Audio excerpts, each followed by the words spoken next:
Hello. Welcome to the Xirtus.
How's it going?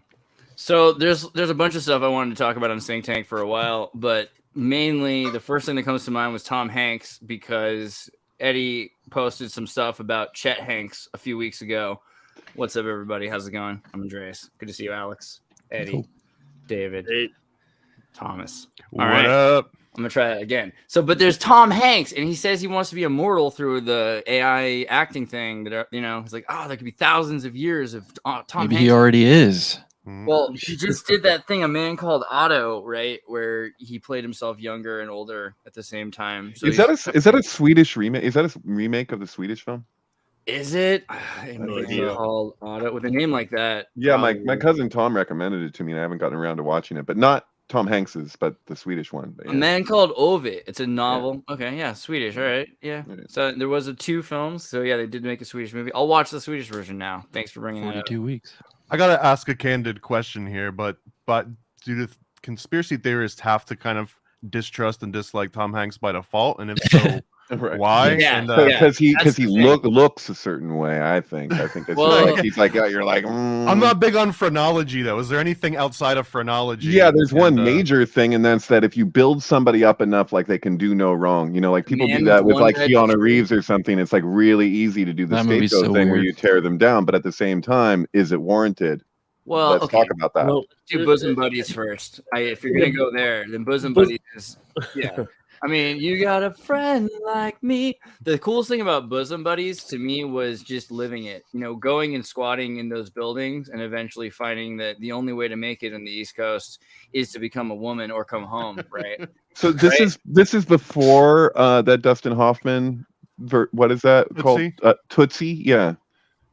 Well, Tootsie came out in the 70s. It's not unusual for there to be like a full drag kind of thing going on. I want to remember the name of the guy who's in Americathon, the movie with George Carlin, right? Who's that? Another movie that has something to do with pedophilia is Big, right? They look at Big. It's basically about an older woman. Yeah, although we've already covered it. Well, it's sort of he gets way farther. You guys remember Harvey Korman? Is that too way too dated of a reference? But he used to wear women's clothes all the time in the 50s and 70s. You know, that was his thing. I think if you're gonna look at Tom Hanks, to me, he's like the face of Hollywood, and he has been for 20, 30 years. Everybody loves him. He's like star of the show. And so that automatically you start to wonder, once your faith in Hollywood starts to go away, I get that aspect as him almost being like an idol or like a stand-in that represents everything, but so far, like honestly, it sounds like the most damning evidence was the picture of the glove that he posted that Isaac Cappy, I think, retweeted, and maybe the fact that he was in like the Red Shoe Club and some of the names of these movies. But there's been so much more damning evidence of other people. I'm just like, what is it about Hanks specifically? I mean, the Cappy thing was pretty weird. I mean, before that Isaac Cappy glove thing, I mean, he was posting these missing shoes, all these children's shoes and gloves and children's wear, shirts. I mean, he's been documenting all over the roads, and people are starting to make like negative comments. Are we reading into that like his kid said though? Well, yeah, because like is Sarah Ruth Ashcraft real? Remember the whole story with she's like, this is me at 13 when I was purchased by Tom Hanks. Yeah, well, her name SRA. That seems all very satanic, psyope. But what was I? Go ahead.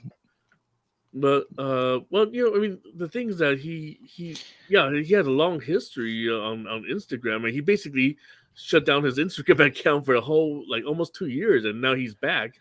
Now that his book is out, that's why I made that post, because his fictional autobiography just came out. I forgot the title of the book, but then you guys saw the video, right? That I posted.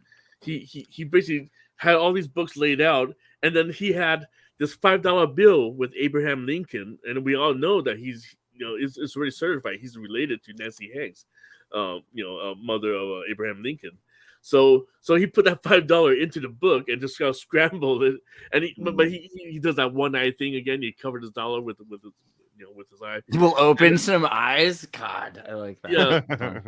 So just one eye. So he's associated with NASA too, because of he's just everywhere, but from the Earth to the moon, and so he's just like the face of all whole octopus of things. Okay, I feel like we've talked about it before, but just really, if we're going to talk about Tom Hanks at all, it's important to know his first movie, Mazes and Monsters, culminates with him attempting suicide at one of the tops of one of the World Trade Center.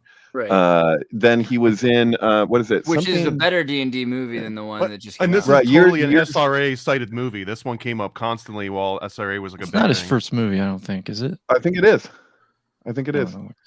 I could stand 82, yeah, okay. It's like a TV movie. I think he did right before this also. Well, it doesn't count as a movie, but he was in Taxi. Yeah, he did a couple okay. I wonder what his earliest thing is. What it is, accordingly? Okay. Yeah. But and then he was in that, what was it? Something in Incredibly Loud. What was it? The 9/11 where he was a firefighter and his son speculates if he was the falling man. If I recall correctly. He Knows You're Alone, apparently, in 1980. So at some point he was in this horror movie. Oh, is that before? Oh yeah. Well, it's the first. He stars in Mazes and Monsters. So if he had some small part, he's also in. Say Richard Dreyfuss, like his first movie was The Graduate. Still nuts to be like in a satanic horror film, But then to go in to do a D&D film. That's awesome. Right. Well, this is also a comedy, and I don't know how it can't be. Like, it's got that kid from My Bodyguard. Like, it's funny, and then it's also like a cautionary tale for like Christians paranoid about their kids playing D&D.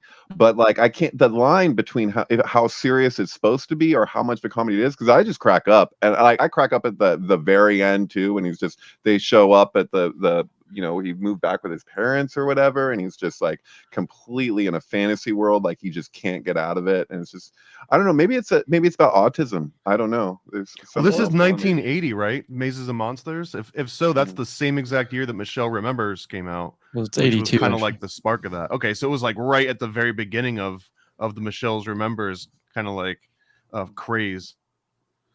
And then you have the Joe versus Volcano. That's another. I wanted to point out that I am Alex from Crypto K. I should mention Crypto K, which is in Sean's video, The Open Secret of 237, which is basically a bunch of, or I don't know which it is, but one of his videos, Tom Hanks is in multiple features as someone in movies who says 237 out loud. Like, it's in his dialogue. It's in Captain Phillips, the one where he's the boat captain that gets hijacked. And so that kind of just is interesting in its own right. And so Toy Story also, as Woody, he said it in one of the emails, because the Toy Story guy is like obsessed with The Shining. Right. I have a theory about that. Like, so if I can explain it. So Tim Allen and Tom Hanks, cowboy and astronaut. And there's a whole thing. We know the shining carpet. Why? It's not just that, they put the shining carpet in Toy Story. It's that what happens in this scene. It's when he sees on the television Buzz Lightyear the toy and realizes he's not a real astronaut. And that whole thing of him leaping and trying to reach the moon, but he can't quite get there, which is interesting because we have this newer Buzz Lightyear movie that came out. But that's the significance of this scene, is it has to do with, did we really go to the moon or not? And so you have, if you believe they put a man on the moon, what's the actual name of that song? The REM song, "Man on the Moon," I think it's. And then there's Jim Carrey about Andy Kaufman, "Man on the Moon." But if you watch the music video for "Man on the Moon" from REM, it's back and forth between a cowboy and an astronaut. And so, like, there's something going on there. I feel like there's just a lot of sync winks. Yeah, and then you have Danny wearing the Apollo 11 on the Saturn, the hexagon, which is the Saturn V launch rocket, and it all fits together. Right. The big thing is Freud's The Uncanny in regards to Toy Story. So Kubrick explained that he's talking about the genre of horror when he was coming out with The Shining. So that's the context. And so he says that the genre shouldn't need to be substantiated by any. I'm not going to get this quote wrong, but it's basically he speaks to Freud's The Uncanny. And he says what Freud postulates in The Uncanny substantiates this entire genre of art. And if you look at Freud's The Uncanny, there's like this kind of like analysis on what is the fear factor. Like if a child was looking at their doll, he uses this example, and the doll turned its head, or God forbid spoke or something, and so that relates to AI. So if you have the inanimate object becomes animated, and why what the terror is that's connected to that. And so it makes sense that they'd have all these 237 Shining references throughout Toy Story, including like the second and third one. The third one is the best one in my opinion. But they're incorporating Freud's ideas around our fears and like encoding it into this children's story, which is really an interesting way to which go is about also it. Kind of like not just a children's story, but it's sort of like a technologically revolutionary movie. Like it completely invented a whole new genre. So right, I want to thing where all of the things in the next 10 or 15 years of Pixar movies are in the original Toy Story, because they had like a meeting at IHOP where they all planned, and they're like, this is how it's going to go. These are the movies we're going to make after this. And like they had like 15 years of movies, and so there's like the fish, and there's the robot toy, and there's like literally Wall-E and Nemo, and all these things are in Toy Story. Right.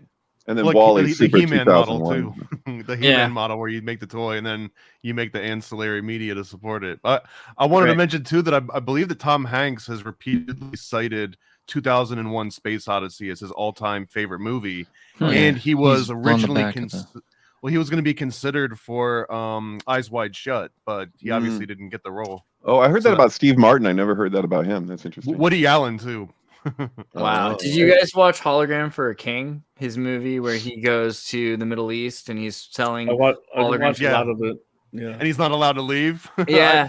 I almost got into one of those situations, I'm not even kidding, where a company I was working for got hired by some like prince in the Middle East, and he just wanted people to fly out there and make this huge like indoor carnival because he was obscenely rich, but he needed someone to be on site to like troubleshoot and finish stuff up, and he was gonna put everyone up in like nice hotels and like told us he'd like feed us lavishly. But I had seen this movie and there was like a security alert basically to that country at the time, so I weaseled out of it. But I was like, I could have been in this movie at some point.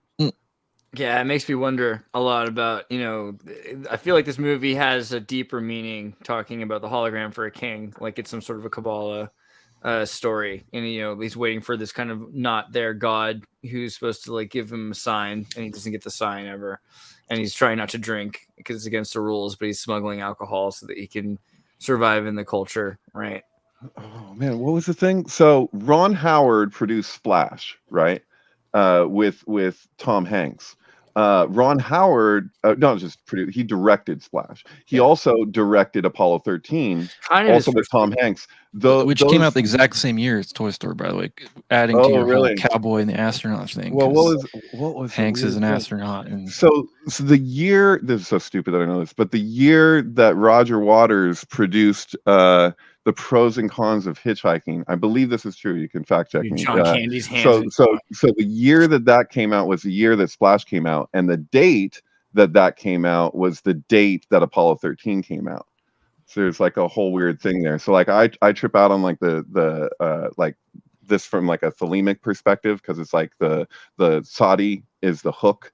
And so like it's like catching a fish, and so it's in the album. He speaks to catching a fish, and he talks about the pie in the sky. There's like this moon, like there's like I'm tarot all the way with those two Ron Howard films. I mean, I could talk more about it.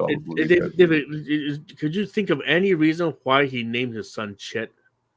You're saying like, are you saying that his name would be Het, like the letter? Yeah. Well, I don't know exactly the pronunciation, but you know the eighth letter, right? Chet. Right. It's funny. Like when I think Chet, like pronouncing it Chet, I think of the brother in Weird Science who turns into a big pile of shit. Yeah. But like, and also pizza. Right. Which is also kind of what Chet was like, apparently, or how he was treated. But this is actually pronounced like Het. It's like Mel Brooks, like you're clearing your throat. But yeah.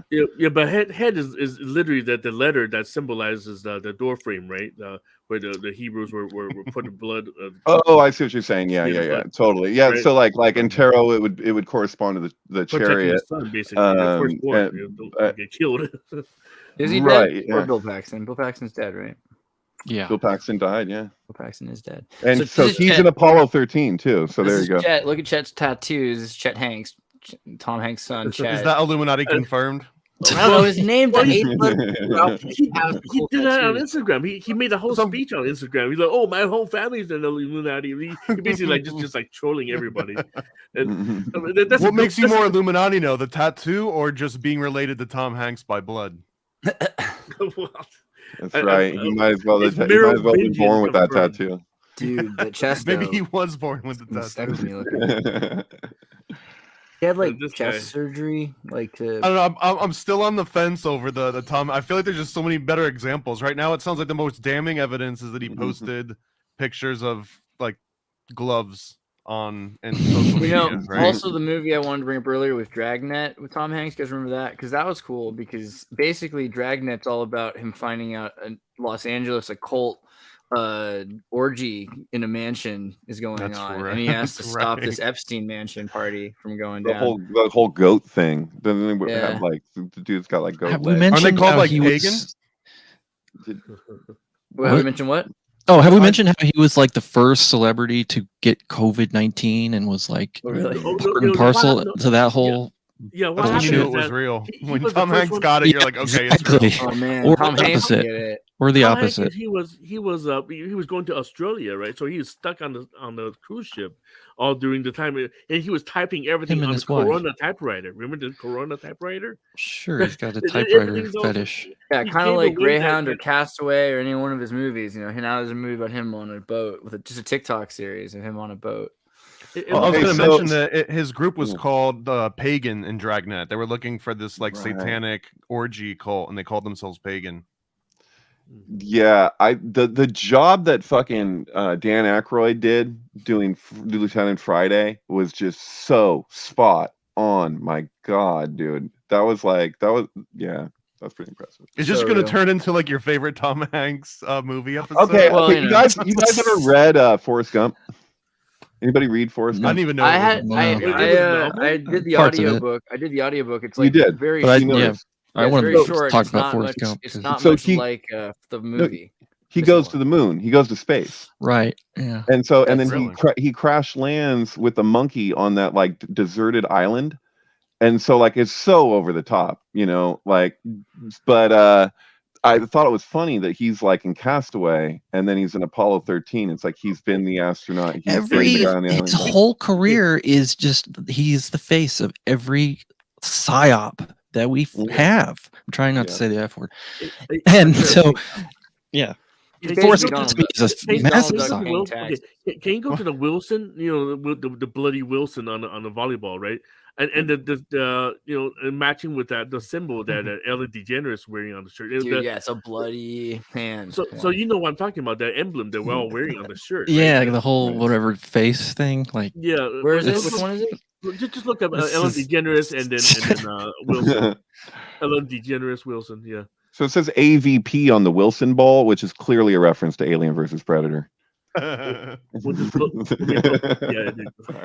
that was a Basquiat image, though. Wasn't it? I know, right? I've totally thought that. It looks very Basquiat-ish. Is it not? Oh, there you go. There you go. On the left. Yeah, there you go. So, yeah, sweater. What the heck is that drawing anyway? Is that a Basquiat piece that she has on her sweater? I don't recognize it. I got no idea. It's not another question. But so they're friends. Doesn't necessarily mean anything. The reason it came up was because Chet Hanks kind of talked about how he was sent to this remote wilderness program, which is interesting because I was sent to a remote wilderness program. I was like, is this the same program? And it's really hard to figure out. And I don't know for sure because he was in Idaho. I mean, he was in Utah. And I was in Idaho, but I was almost sent to Utah. I was supposed to go after the Idaho program. Seuss, Idaho Wilderness. Let me see. It's hard to find much about this program because it doesn't exist anymore. They shut down the Idaho one because like kids died in it. It sounds like Boys Town. It sounds like Boys Town, Nebraska, doesn't it? I mean, it sounds like these. I mean, I don't want to share too many people's pictures from this private group of survivors of this group because a lot of people would call themselves survivors since a few kids have died. But it is kind of, grads is the way to look at it, of people who survive these kinds of groups. And what they do is they strip you down, they put you in the desert, they take everything from you, they teach you how to make fire with sticks, and they make you walk from dawn to dusk. Right? That's kind of most of it. There's more to it, but that's the base. Dude, I don't want to be like negative on everything, and like I'm really have a hard time with what became of some of the Boys Town places because you got who was it? It was like Newt Gingrich or something was like, we need to look at Boys Town as like an example of whatever, and it's like there's a blackface whatever, Mickey Rooney doing his thing in there, whatever. It's an old movie, those were the times, but it's just like that whole thing of like he's not heavy, he's my brother, and they like made the song out of it where the kid carried his brother through this fucking snow or whatever, and like showed up, and he was like the founder of the orphanage, like, or whatever. Like, I don't know. Like, I really wish I didn't have to feel so negative about all of these things. Like, was Boy Scouts cool one time? Like Moonrise Kingdom? Can I just like appreciate that, or does it all just it's fucked up? Boys Town. Not fair to bring up this Boys Town without going into Craig J. Spence. I don't know if any of you guys know about all of like that, the backroom players of the Boys Town Franklin scandal. Yeah. It's Craig, CRAIG. Jay Spence. So, this guy was basically the prototype for Epstein in a way. Like he was found dead on a hotel bed, and he had basically had like a handwritten note. He had like $2 sticking out of his pocket. It was like all this symbolic sort of imagery. He was like this hanged man, and he essentially was like the procure. He was the center of this whole entire scandal. And I think he took himself out as like taking himself out as a linchpin. It's a strange ass story. Wow. Can you go to this? I posted this recently. Can you look in the middle? Yeah, one second. So this has everything to do with what Thomas just said. So this was a speech. There was a conference just happened like 2 weeks ago. It was a Peter Flaherty. He's a CEO of National League and Policy Center of the Warren Buffett. Warren Buffett, right? Warren Buffett buddy with Bill Gates, and so basically in the meeting, this guy Peter, he started to speak out loud about his association with Epstein and Bill Gates, and then basically they try to spill everything about pedophilia like out loud in front of these like thousands of investors. You got to watch that video. Basically, he was arrested. This guy was like strong arm out of the stage, and I don't know, maybe he got killed now. There's no word about him anymore. But this happened 2 weeks ago. So and all this time for years, I always tell people that Warren Buffett has to be, he's a sage of Omaha, right? That's his nickname, the investing genius. But I said, no, this guy, he has to be the mastermind of all the blackmailing at Boys Town, Nebraska. He's a Nebraska native. See, that's the thing, Eddie. It's the blackmail. Like people keep like the focus, the way they treat it. Like I get it. Like you're talking, younger people and all this stuff and but it's the blackmail. And so when you hear about people who met with Epstein and why, like, who the fuck know? Like, that's crazy. Like, how much blackmail is going on? I just want to say that's the thing, man. It's been going on for even before Epstein. It's been going on like the Sue Ford era. It was going on before the Kathy O'Brien era. Basically, this is the only way. I mean, look at the Bohemian Grove is a whole blackmailing. That's one theory about Cielo Drive and the Manson murders and Polanski is that he was an Epstein-like figure collecting blackmail on people. Yeah. Well, look at rock stars from the 1970s and earlier who still have a free pass. I found something else out too recently, which blew my mind. Was that kind of like Polanski, but the director of, you guys are maybe able to correct me on this, but the director of Leon the Professional wrote that story about his own relationship with a young girl, and then also goes on to direct, I guess, The Fifth Element. And during that movie, that young girl is the Blue Opera alien singer, and he leaves her in real life for Mia Jovovich during the course of that movie, which is crazy. I'd never heard any of that. Yeah, where's that article about that? It's hard to find now, but the MK Ultra thing on him, man. Beta Kitten, Monarch Files, is this it? Yeah. There's a guy who wrote like a huge thing that followed that whole story, and he's basically a gnarly handler, but I think he's been like downsized or something. Is this a contributor to Vigilant Citizen that we're looking at? I don't know. Could be. Looks like it. Fun fact, I know Vigilant Citizen from like decades ago. Like me. Really? Nice. Yeah, I used to make music with him like way back in the day. Yeah. You know him? Before he even got into before either of us got into conspiracy theories, we worked on music. What is his real name? What is his real name? I'm not gonna put that out there. Yeah, come on, bro. Come on. Dude. Yeah, to go back to Tom Hanks for a second, have anybody actually watched the movie The Man with One Red Shoe? Like, do you know what it's about? It's like, it's about a guy who stumbles his way into becoming a CIA agent and sort of falls in love with the hot blonde CIA agent, and that's just like his coming out party as an actor. So it's just like they're signaling it all and from the beginning, or something's being signaling. I don't know what it is exactly. The whole thing about a mistaken identity. Somebody stumbles into being a spy that they don't even realize they're a spy. Is a trope that comes up again and again when you're exploring this. He was an FBI agent in Catch Me If You Can, right? Yeah, and stewarding Leonardo DiCaprio's playing Frank Abagnale, who I believe was, I'm not going to say it without, I think 237 months after Kubrick was born, something like that. It's that whole con man trope, like I had mentioned before about a guy named Stanley Clifford Wyman conned his way to the White House in July 1921. Which is the time which the Shining party is set, and it's on Kubrick's birthday in 1921. So it's like there's all kinds of levels to this con man thing, and just an unknown agent. Alex, do you have something written out on that somewhere? Not officially. Yeah, I would like it if you did. You should do that. Yeah. Okay. Yeah. And okay, this is for Alex. Just pull it up out of the mail. I dropped the link. So this is the latest 237. Are you looking up? Let's see. Yeah, there we go. So data of 230,000. That's funny. It's like, what?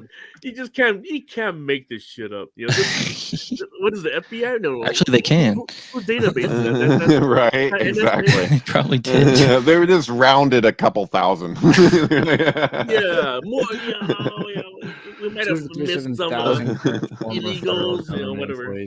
Have been exposed in a data breach in the U.S. Transportation Department. U.S.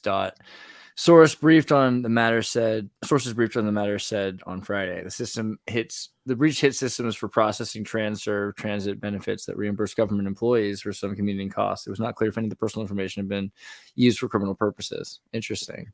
Yeah, talk about that. I mean, U.S. employees.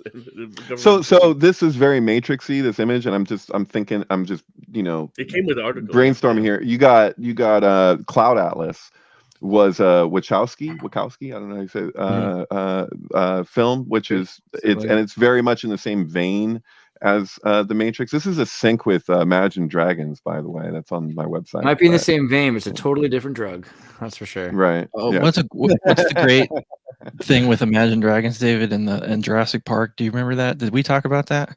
What is that? Tell me. I don't know. No, I don't know. So like their music video where they have Kubrick directing the moon landing. Oh, whatever. right. Yeah. The person that they cast as Kubrick is the kid. He is the actor who was the kid in the beginning of Jurassic Park, the one that like in the beginning, the brat. The brat kid that gets like the raptor across his belly, right? In Sam Neill's story. So it's that kid. So I was just thinking about the whole. Yeah, the band is called Imagine Dragons, and what is he doing in that scene as a kid actor? He's imagining dragons because he's being, ripped open in this story, and then he goes on to play the sing. And that always like couldn't. I don't know how intentional that is, like why that is, but yeah, I feel you. That was the highest grossing film in history when it came out, Jurassic Park, and then Spielberg beat his own record with E.T. Speaking of Spielberg, I love Spielberg movies. I'm all about it. I've always been about it. And if we're gonna go there in terms of like speculating on people's pedophilia shit, I don't know, man. Like Crispin Glover, I consider a more valid voice than Cappy, who I honestly like. Did you guys ever hear of that actor? I'm not trying to just discredit him through this. Like this would be a fallacy if I was to try and do that. But like, did you guys ever hear of Cappy before this Tom Hanks shit? Like, isn't he like a C actor? Like, is that what is well, so? He's got a lot of background rules. Yeah. Thor, Salvation, Breaking Bad. Background roles. Yeah. So see, that's the thing. Like, I've Crispin Glover, like he did straight up called Spielberg a pedophile. That raises an eyebrow for me in a way that an actor I've never heard of. I'm sorry, it's just my own bias. I'm admitting that, but Crispin Glover, he had a lot of angst against his the Back to the Future, and he's been mistreated throughout. Right, but weren't we discussing that? Like, or it was mentioned last week, the whole thing where Crispin Glover didn't want to be cast in Back to the Future 2. He wanted to have a bigger role. And whatever it was, they put in another guy playing him against his will, which is just a fascinating, like, I don't know if he was the first actor to really experience that or not, like what the deal is, but it's like, that's pretty trippy. Yeah, got a doppelganger. Mm-hmm. That guy was really convincing as Crispin Glover too. They scouted for the real lookalike there. Wasn't he the one that's hanging out upside down in the sequel? Yeah, that was something they could recognize. Hey, look, he's upside down. Yeah, the guy had to wear prosthetics, and then I think they smudged the film, and also he's upside down. And they thought, all right, at that point, hopefully nobody will notice. Plus, his hair will be upside down. But I mean, now he can CGI him, and that would be the end of it. Hangman would be immortal, and they won't be able to stop it. Kubrick always was like, why Spielberg do you want to live in Sin City? Like he referred to Hollywood as Sin City, and like this is in Spielberg's own words, like when he describes how he gave him that like special line, like he would say, like, I'll only talk to you on like a private line.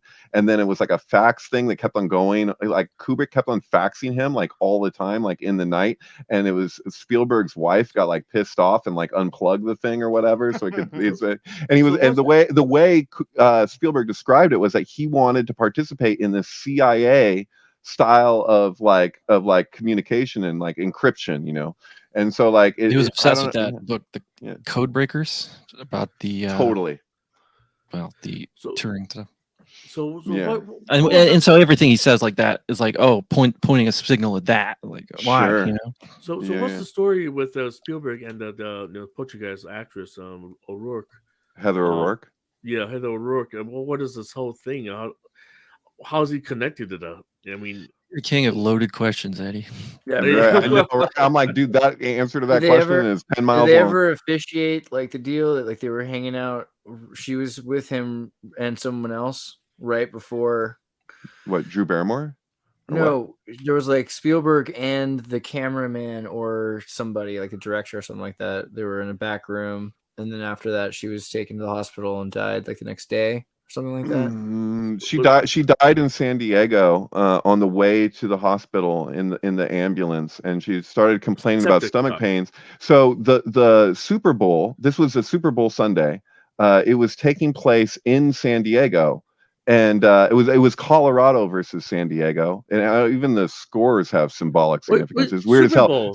So the Super Bowl poster in Poltergeist that's in the kid's bedroom is the same Super Bowl. It's a Super Bowl in the future. So it's 1988. So this is like a 1982 movie thereabouts, something like that. I was just looking at this the other day, and I was just like, oh, it's so weird that like the posters they have in their room, they have the Star Wars poster and then the Super Bowl poster. And so what is a scene where like you're looking at them like in the night, but there's a scene with the bird, what is that bird? A canary, and the canary dies, and she goes, couldn't you have died on a school day? And it's a canary in the children's bedroom, and when she says that, you can see that poster in the background. It's like it's really a strange deal. So yeah, her intestines snap. I actually almost died of the same thing that she died from with ayahuasca. I spent 5 days in the hospital. Ayahuasca? What kind of sanitary problem you had in the jungle? What's crazy too, just to get like personal sync, dude. Just to get crazy syncy weird. So Patrick Svek and I were working on like this really extensive blog on the whole outline of high weirdness surrounding Heather O'Rourke, and we had gone deep into it, and yeah, I'm sorry, I don't need to go on a whole crazy thing about my life, but yeah, Madison died. This little girl at the tannery was murdered. She was raped and murdered, and she was 8 years old, same age as Heather O'Rourke. And really I mean, and that guy is a case study. So like people have come from around the world to like, because he's a certain kind of psychopath. Like, you know, it's intense. And he ritualized that day when he killed this girl. And this is one of those things where I just had to be like reflecting on a crazy level. I'm like, you know, we say, does sync kill people? You know, I'd say sync doesn't kill people. People kill people. Sync shows you kind of the wiring under the board. But there's so many synchronicities for me around that whole thing. And so it kind of trips me out. Like to go into the Heather O'Rourke stuff, it just calls up this really traumatic event that happened. Like she used to come into my work all the time. Like her mom was like, she was the oldest of the girls at the tannery, so she'd run around and they'd be like, what are we doing next, Maddie? And she had this whole thing about wolves, and she would howl, and she just had a lot of energy, you know, just really, you know. I'm sorry. I was lost a week in Peru when that happened. It was horrible. But the thing is, the weird also I was going to say is just that there's a little girl who's innocent and she makes movies, but she's surrounded by people who make horror films, and so it's hard not to wonder, you know, if like the people who make horror films. Well, it's interesting. Like there's like people like to sometimes question like Stanley Kubrick. Was he evil? Was he good? Blah blah blah. But you don't really hear the kind of rumors around him that you do around someone like Spielberg or George Lucas or like. He's not in Hollywood. Actors. That's right. Yeah. And Eddie, what were you about to say? No. I was about to say Kubrick. You know, looking at Poltergeist and The Shining, they both have a lot to do with Indian burial grounds, right? Absolutely. Well, they built the one on the you moved the tombstones, but you didn't move the bodies, didn't you? And like, you know, then their house is built on a burial ground. But then in The Shining, it's that they had that this place was built on ancient Indian burial ground. They had it's funny that like they say this as if it's something you could just say it's in America. You know, it's in the United States because the whole country is a burial ground. Exactly. And I guess that's the point. No, you're absolutely right. That's the Jim Morrison thing. That's blood in the streets in the town of New Haven. Like it follows Ghost Song for a reason. When the probably not even limited to the recent Native Americans, but like going back deeper to like the mound building kind of cultures that are probably also eradicated. You know, the founding fathers, you know, that's what they were. They were mound hunters. You know, they find their places to build a capital based on the mounds. You know, the geological. You know, I don't know if it's the you know, Baconian, you know, New Atlantis, but it is what it is. America is. So Atlantis. there was a rumor that they used actual cadavers in Poltergeist, and apparently this is crazy. This apparently checks out. You guys can fact check me on this, but apparently there wasn't cadavers in Poltergeist, but they did after that rumor had started used a cadaver in Poltergeist 2. In the beginning part and under the you know, in the cave type space under. And so there was that Native American man in Poltergeist 2 was like legit, like he was like seriously like his whole tradition, everything. And so and so he then that man he performed a whole ceremony because somebody got injured. in like right as they started filming, and he was like, hold on, like this is like we need to like do this whole thing. The other girl died from Poltergeist too in a murder, right? She's murdered by her boyfriend, the older sister. So like Carol Ann's sister, she also had some crazy shit. So people call it like the Poltergeist curse or whatever. There's like, you know, it is also interesting that Poltergeist 3 kind of has that whole tower. I gotta ask, not because I want to destroy one of my heroes. Are there any dirt on Wes Craven? Because it feels like he always gets a pass too. I haven't heard any major scandals. I've never heard anything negative about Wes Craven. Dude, yeah, isn't that weird? But I mean, he seems like such a cool guy, and he made They Live, so it's kind of hard. But he's not dead yet, which is also weird. Like, shouldn't you be killed if you're that awesome? Shouldn't you be dead by now? Yeah. Didn't do They Live? You said? No, that was John Carpenter. Oh, yeah, it's John Carpenter. Right. John Carpenter. Yeah, Wes Craven is dead too. Oh yeah. Well, he didn't get murdered. That's all I'm saying. You know. That you know we know of. 76 is pretty good. Maybe not. Yeah, I don't know. 76 in California, he could have been. There's also an interesting twist here. It's kind of a bit obvious on the surface, but that like basically porn and horror were intricately connected because of the strict kind of credits they would put on the movies. So if you wanted to go over the edge on either direction, it was like if your movie was going to get rated X anyways, then a lot of these movies that were just going to be horror movies would end up throwing nudity in it, and sometimes vice versa too, because it was so cheap, so easy to make, and you could only cater to an adult audience anyways. So there's this weird kind of synergy like early on in the roots, right as like filmmaking was kind of being put together. And I think that there's probably that weird sexual creepy element that kind of like persisted and found its way into Hollywood eventually. Huh. Oh, so speaking Wes Craven to Poltergeist, they used the same technique for the room turning thing, where like the like where the person ends up on the ceiling or whatever. And that same tech, I think the first place that showed up was actually 2001: A Space Odyssey. So like when they had that rotating space that he's walking along, where you have a room that's turning, but like that, yeah, they did the same method in Nightmare on Elm Street as they used in all three.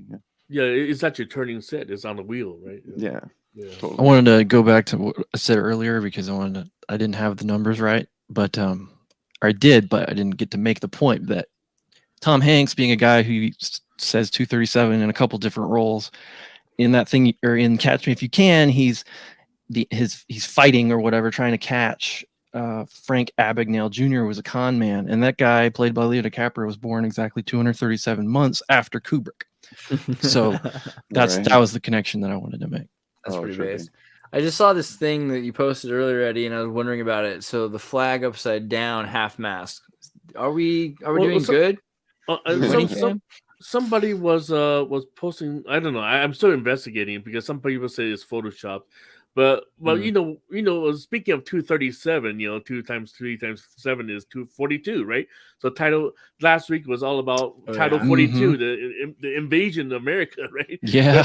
And the gate 42 opened. You saw opening the door. The gate number 42. That was the main gate. Really? Oh god. Yeah, it's crazy. Wait! I didn't hear that second part. What now? 2 levels of 42. Elaborate on what you're saying. That. What are we looking at with the gate 42? Yeah, the gate, one of the main gates that they allowed everybody to just walk in. The U.S. Army opened the door, so it's basically Judgment Day for America. We're talking about Matt 42 laws of Matt. I'm just tripping out on like all the propaganda is like fewer arrived than expected, and but we have a new thing that replaced it right away with strict new rules, and it's like I don't know about that. Okay, let me look at the gate. 42. Where's that post? Yeah. Title 42 is Trump era rules, no? Well, not rules, but yeah. Well, yeah. He started or he definitely enforced it. I forget which. Okay, Andreas, I just posted on the mail. Yeah. So you just couldn't make it up. The one right by El Paso, that gate is number 42. Is all. So they open up gate. There's a whole video of them walking straight in. So and I forgot how many people walked through, but I think we by now I'm pretty sure 1 million people already walked in. So, this is why the flag is upside down. We got 237,000 people walked in that day. What about the Jenna joined UNICEF? And this is the story about Jenna Bush because Paraguay. comes up a lot now. It's just a video of her face falling apart. Who were living in exclusion, who were living in extreme poverty, or living with HIV. Yeah. Oh my word! It just goes worse. What just happened? Wait, do that again. My acne breaking out. Remember that happened to Hillary? Familiar. Hey, like that glitchy video of Hillary that just like, oh, it was just scary.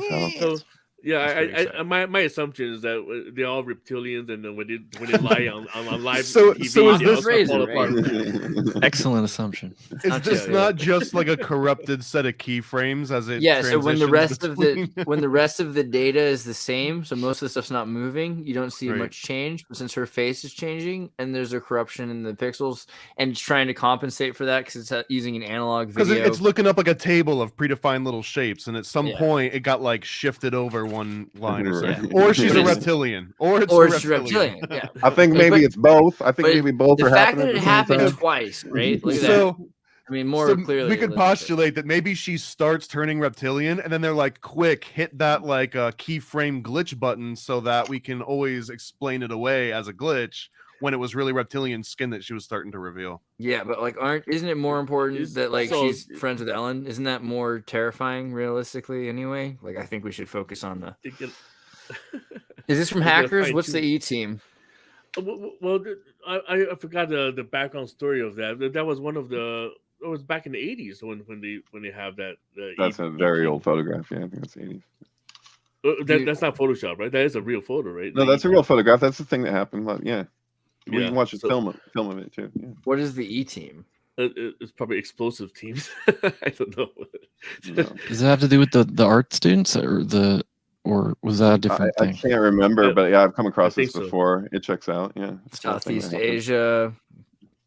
I don't know. Lots of interesting conspiracies here. I don't know if I remember noticing that there's the other section of the other tower that doesn't have its lights on or whatever. How about the writer's strike, right? Like, so we saw some Teamsters in 33s walking around. Yeah, that guy, he's one of the reps of the WGA. So he's been doing that both times and wearing the same damn shirt. I've been saying for years, all the union delegates, they all go to the same lodges, they're all Shriners and all that stuff. So this is nothing new to it. Yeah, but I'm saying he's just representing. Weird around the sign. What is that? I don't know. I was thinking it's Photoshop, but I don't think that is Photoshop. I think it's just a more recent, clearer picture. Okay. Yeah, better camera. It feels like he staged the second one to purposefully match the first one that he knew was on Getty. Yeah. I think he's on. I think that street is actually the backside of Paramount Studios. I think that's where he was doing it. But just want to walk. It's the same car behind him too. No, just kidding. It's called control. The union strikes are all called control opposition. Meaning we'll negotiate with the bosses so you get 3% increase when there's 14% hyperinflation. It's like they're just doing their job and like keeping minimal. Keeping everybody happy and shut everybody up. I mean, is it basically over? Did the writer strike? It was still still going. Yeah. So, but they're not going to. Are they going to agree, like, ever, or what's the plan? Well, I mean, as far as my union goes, basically the AI thing is becoming a big problem. I mean, that's one thing that everybody's starting to really pay attention to. I'm the one who's been screaming, yelling about it. This is gonna, the writers are basically let the Trojan horse in. They say, oh, well, it'll be okay if we get a credit for AI writing. Like, no, you don't let that happen on the paper. But it's gonna. But how do you put the genie back in the bottle? Because now the models are open source. The directions, even if you want to ban it, anyone that's got a capable 6 VRAM card or higher can now do almost anything you can see happening in the cloud. You got to pay people and say this film was made without any AI. Each person, or not say without even AI. That's BS because like Adobe came out with what they consider their like ethical AI. I think it's called Firefly or something like that.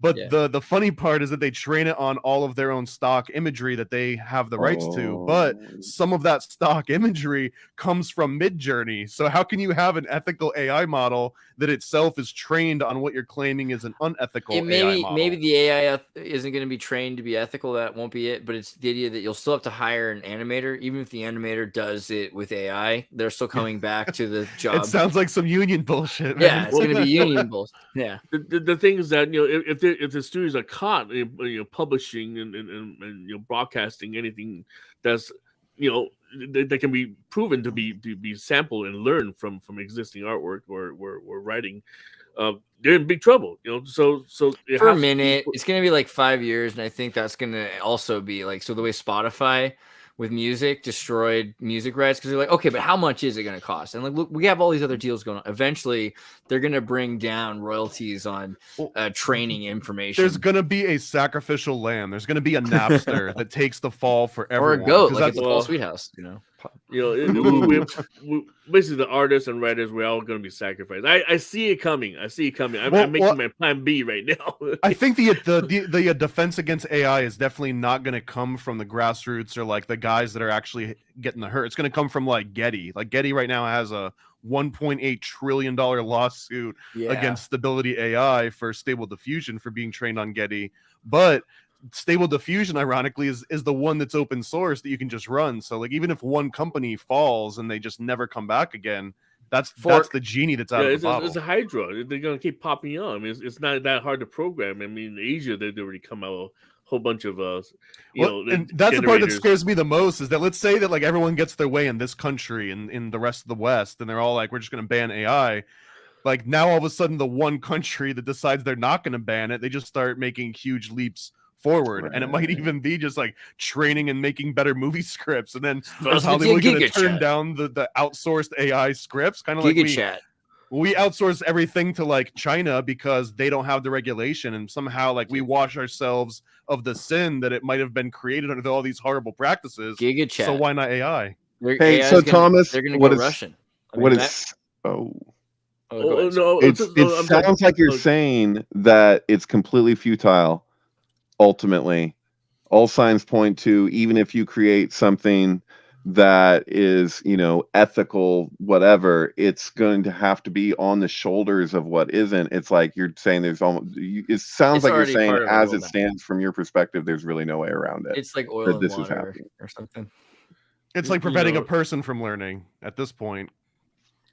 Well, I think what's going to be nice is there's other AIs, like you said. China has AIs. Russia with their GigaChat is now training on only Russian information, and so there will be certain kinds of AIs. And what we're finding is that the limited AIs actually run better than the super broad AIs. The things that have been trained with way more information are thinking about way too many things. So some of these limited AIs that are going to arrive will be really cool.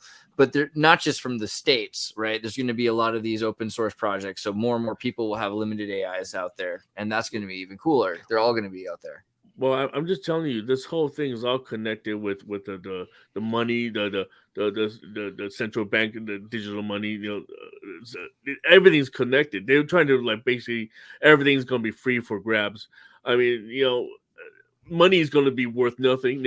Ultimately, they're going to, the whole thing is about microchipping everybody because then you're going to have rationing going on because everything's going to be dirt cheap. Everybody's going to, all these people in the AI groups, they're all dreaming of making money off of computer learning. But the truth is that there are millions of everybody that just need to figure out the right prompt to come up with great artwork. The whole idea is just basically like rendering everybody worthless. I just saw this interesting article talking about in cognitive sciences where they're trying to see if AI can be used to train on human intelligence or decision making and how close those decisions would be to human decisions. And they've gotten it to just about 0.95, I think it is, something like that. It's pretty much, I mean, not that they necessarily would want that. Get out of my head, Dropbox. They just want to have GPT be able to train on what other humans would say so that they can model software and they can make decisions. But that would be also useful if you're saying, do I hit this kid or do I hit this old lady when I'm driving this car, right? Or if I am this car. And so this is the kind of software that they can put into how safe it is. Like, well, this is based on human information. It's not just trained on art. It's trained on human decision making, right? And it's basically the same or as good as most humans are. But what is that? What is that limit? Like, how do we decide which human to go with or that average? Social credit score, obviously. Yeah. I don't know. I'd say when you're shutting down HAL, you don't shut them down completely. You just get rid of the parts that are problematic.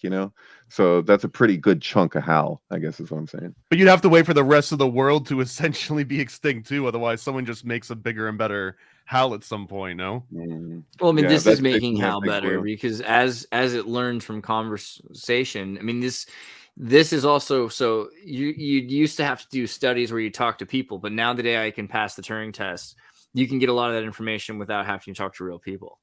So it's modeled. And I want to point out too that I don't know if you guys had these similar conversations like a decade or more ago when it first started coming out that the cell phone companies are keeping track of all your texts and all your emails and all your voice calls, and the biggest comeback was like, who's gonna have time for all this? Who's gonna sit down with right, there you go. CIA agents. Weird, well, right? Guess what? Guess what? You can feed the last like 20 decades worth of media, and it'll just digest it and tell you, here's this person's general credit score. Here's how close they were to be Hitler. They've already had it. So plot of Westworld 3.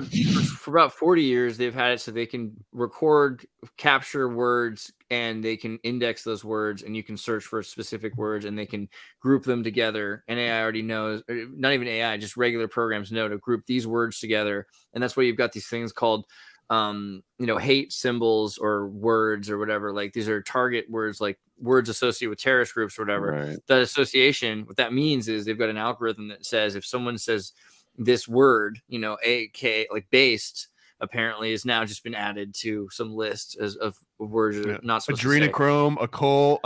We should got like an index of the list that are. I have to wonder though. I've seen that list, and from what I understand, it's like flags. So like, and it's also word combination. It's not just, and it's how many times you use the word, and then what like it's still it's like. But yeah, no, it's that old like Simpsons bit. It might be in the Simpsons movie or something where they're like, oh yeah, they got the room full of people like just like listening to everybody's conversations, and they're like, I got one. And it's like but you're totally right, dude. This totally like cuts straight through all of that into the reality of actualizing that, which was I think Snowden's thing too, right? Because like with Pulse, didn't they had the ability that you could type in any keyword and see just wherever those words show up. And that's what's weird. Like Snowden left right before his job became obsolete, or did it? Like, was his job already obsolete? Because a lot of this software was probably out there already, and the military probably already has this stuff. I argue that Google was like already this way, and there's a reason why they haven't released fully to the public their version of AI, because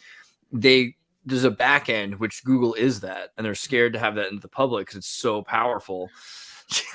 What was the Circle with Tom Hanks? Oh, the Circle's applicable here, right?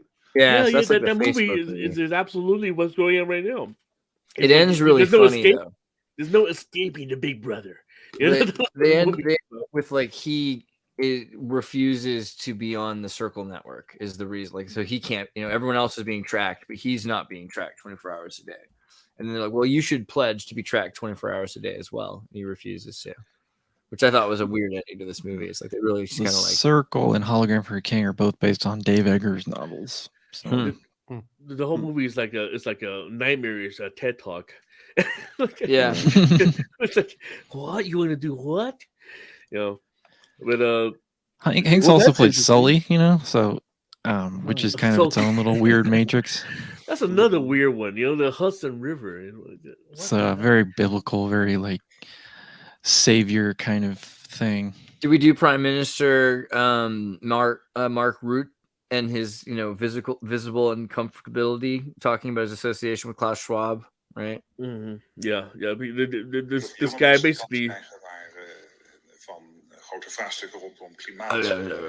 Yeah, I've seen this before. This isn't new. This happened a while ago. Oh, did it? Yeah. Oh, I thought it was new. But anyways, that guy he just got elected. So that guy was trying to blow his cover, saying, "Hey, I got a letter that you were communicating." He's talking about it. Yeah. So basically, everybody's bought and sold. Everybody is, even in China, WEF has got their tentacles stretched in there. But there's been a couple of new posts about it. That's why I thought it was new. Did we also mention how another Tom Hanks movie about a satanic cult, The Burbs? Oh yeah.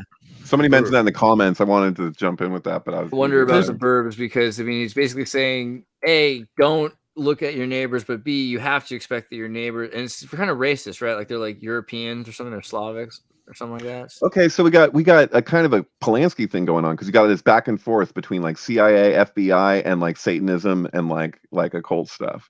So like he kind of does that a bit. I mean, he just plays. Like, oh my god, how many fucking movies has Tom Hanks been in? Jesus Christ. Well, not just how many movies has he been in, but how many movies specifically about satanic cults has he been in? Which sounds like a even smaller niche to be, you know, such a heavy hitter. He was also in one more connection to 237 with Tom Hanks is his role in You've Got Mail, because You've Got Mail is a remake of Shop Around the Corner, which is the 1940 movie, and it's Jimmy Stewart, which is all about Box 237. And so it's not actually in that thing you do, but it's sort of implied. It's so implied. And on the DVD, you have a glove. The glove. Oh my god, glove. And he kind of represents Amazon in that movie. Like that's essentially Tom Hanks. He's like the personification of Amazon, the company. Yeah. Wow. I think his email in there, it says 152. I love this movie too. You Shop Around the Corner is amazing. Oh, it's great. Yeah, and then there's a remake of it called In the Good Old Summertime, where it's Judy Garland in the role. So it's Judy Garland saying to 237, Box 237, and it's hey, you know what? Oh my god, they both have red shoes on. Sorry about that, David. Oh yeah. So Sleepless in Seattle, You Got Mail is the same actor and actress, right? Am I tripping? Meg Ryan and Tom Hanks. Yeah. Yep. Okay, so that Sleepless in Seattle has that whole thing with the, like, am I tripping, or it has a heart on the Statue of Liberty or whatever? It's not Statue of Liberty. I'm stoned. The Empire State Building, derp alert. So like, okay, so that it's just funny because that's reminding me of that image we were looking at earlier of the two towers with the whatever it was, whatever written on the tower there. You do that effect there. But what that brings me to is his other Meg Ryan movie, right? Joe versus the Volcano. Right, where she plays 3 different parts in that movie. She plays 3 different parts, and they use the Vril symbol, right? Vril, if I find the volcano symbol. The zigzag thing. They've got this kind of Vril symbol for the company. It's constantly reoccurring through the film. Well, he's also the Polar Express guy, so he's sort of like associated with the North Pole and that kind of mythology. And it's a Semitic tribe they're half Jewish, half Polynesian, and they love orange soda, right? Like there's a lot. Orange juice. Right. The orange bloodline. The orange bloodline. Oh, well, the House of Orange, but also Fanta, because Fanta was the Nazi drink. So they've been living off orange soda ever since World War II, basically, is kind of the joke. What's kind of the most iconic scene of the movie is probably the moon, how big the moon is when he's like basically just barely Joe versus Volcano. Oh, okay. So it's interesting. Dude, yeah, and he's got that. He has that line to God. He's like, what does he say? He's like, God, I don't deserve this, but help me understand. I don't know. Okay. Maybe Alex knows this. There's somebody in this? I think it's in the sync community that they're like Jennifer Connelly breaks all the mirrors and breaks all the glass in like every goddamn movie practically and walks the end of the pier or whatever. Tom Hanks's trope is urinating. He just scenes related to him pissing. There's so damn many of them. You go A League of Their Own, just like it's everywhere. I must have had me about 14 Dr. Peppers. So like, it's weird. Although also I was just talking about Dear God, whose name I do not know. I think it's in the Man with name I do not know. Thank you for my life. I forget how big. Thank you for my life. How big? How See? big? There you go. I forget how big. In The Man with One Red Shoe at the end, there's this whole gag scene where he and his blonde girlfriend, she gets her hair stuck in his fly. And so it's like there's this whole song and dance with her head in his lap, and they're trying to avoid stuff going on. And so the hair thing, there's a hair trope that is hard to explain, but it's in there. This is with DNA and like something else. Tom Hanks. George Soros not dead. No, we know that. Zelda. What about the Zelda game? Because it's kind of interesting. Everyone's as you said Zelda. Here's Zelda right here. Oh, your dog Zelda. That's so funny. What's up, Zelda? We got the he's being treated. Yeah, you should paint her gold. Yeah, that'd be cool. I mean, so there is a lot of cool symbolism in Zelda. So there's that tree of life on the door, and then the Saturn's cube, and the button, the Malkut, right? And, I learned that there was a kind of true crime thing going on. A case that got settled. The murder. What's the fucking word? The verdict came in right around the same time the Zelda game came out, and but it was a murder of a boy. The boy's name was Ganon, and Ganon is the villain. Well, Ganon is the name of the villain in Zelda, Ganondorf or whatever. So, like, I don't know if that's pure synchronicity to me, but maybe not. Well, you know the Ganon Staunch, I think is his name. Oh yeah, I was thinking about the Ganon that the Ganon that showed up at Bohemian Grove with had a little fling with George Bush Jr. I've never heard of that. Yeah, look it up. Ganon. Yeah, he was apparently like a call boy, and he was supposed to apparently have been in like the Washington callboy scandal from the Franklin scandal. Johnny Gosh? Up and his name was Ganon. Well, there was some claims that he was Johnny Gosh, although that was on the more extreme end of the spectrum. Wait, who's the one you're talking about? Have Gannon and Jeff Bush. Gannon. I think it was Jeff Gannon. Yeah, he was like Bush. a bald DC callboy. Oh, right, yeah. Look at the picture. Look at it. Go to images. Yeah, this guy, right? Yeah, but go back to your Crowley. search image, and you see Bush and Gannon. They're like touching each other's head. It's really weird. Yeah. Like they're almost about to kiss, and it was like this speed thing. Yeah, I've heard of stories. The neocons got down. Knock on wood, crystal ball emoji. Those are rooted in Romani heritage. What about this? How to expand on this one? Well, this is good because I've been thinking about this for a minute. I want to talk about the Romani. I was like, I should just like get up one day and do an episode on the Romani because like they're so underrated, misunderstood. And what's really interesting is what was it like the Umayyad Caliphate and the Chennai Kingdom. There was a war, and they were part of India that were kicked out of India, right? And so they're not from Egypt. That's not right. I don't know if I can find. Was this the thing? Here's like a map of. There's like two different groups of Romani, right? So you've got down here in India. Where do I find the picture? This guy do it? This isn't even the right video. That's too bad. But basically, they started down in India, and then because the Umayyad Caliphate was in Africa and they came from the south, they were forced north. And once they got north, there were already lots of people in India that did the things they did, so they had to leave essentially. So they went west, and it was more convenient to go west because there were places where people didn't have the skill set that they had. But then they were constantly pushed into all sorts of, including spying, like they were spying for states and governments, and human trafficking in certain centuries, which has come up. The BBC will talk about Greece and the gypsies, and they'll say, but this is only small groups, right? And there's different kinds of gypsies, and it's not always the same way. But they were a Vedic group that had their own gods and their own traditions, and they've brought it to Western Europe, where people kind of, they've been around for centuries, but they haven't ever really culturally integrated, right? What's the actual tradition? What's their Vedic connection? Like, do you know? I mean, the other thing is that the Romani like to keep their secrets, right? So they're not supposed to tell you all of the secrets, but if you look into like the study, like Chennai, India, right? And yesterday I did an episode with Noel talking a bit about India. Some of the traditions are similar to the Tamil traditions, and a lot of the time they focus on like Gopi Sutras and the ideas of loving devotion, but also there's a lot of spiritualism, right? Because they're using it as a craft for seeing the future, or a lot of the same things in India. You'll use a skill. You'll use a mantra in order to get something, right? Like is it like a bhakti thing, but with kind of like a that's interesting. There's, for instance, if you want to stop the weather, if you want to start the weather, the rain, things like that, very similar, like very practical skills. People think about gypsy curses. That's the thing, is a lot of that relates to Vedic mantras, right? Getting something done. Can we talk about thinner? Oh shit. Yeah. Well, I'm just trying to put it together that we look at the map that is showing the path of the gypsies and the Romani people, it's very similar to the root of the Indo-European linguistics.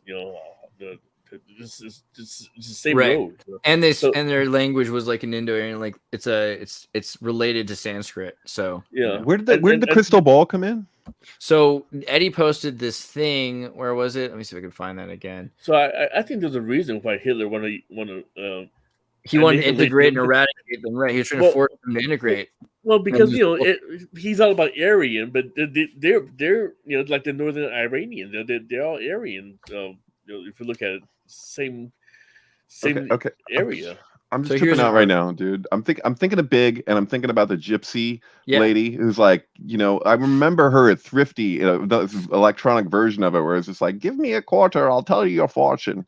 Give me a quarter, I love quarters. But the whole thing with the crystal ball, right? Like, this is a question for the group. Is there an example of the crystal ball existing as an occult tool prior to what we know from fucking 007, what's his name? John D. John D. And Edward Kelly in particular. Right. So like I saw it in person, his ball with the those discs, and they're actually made out of wax.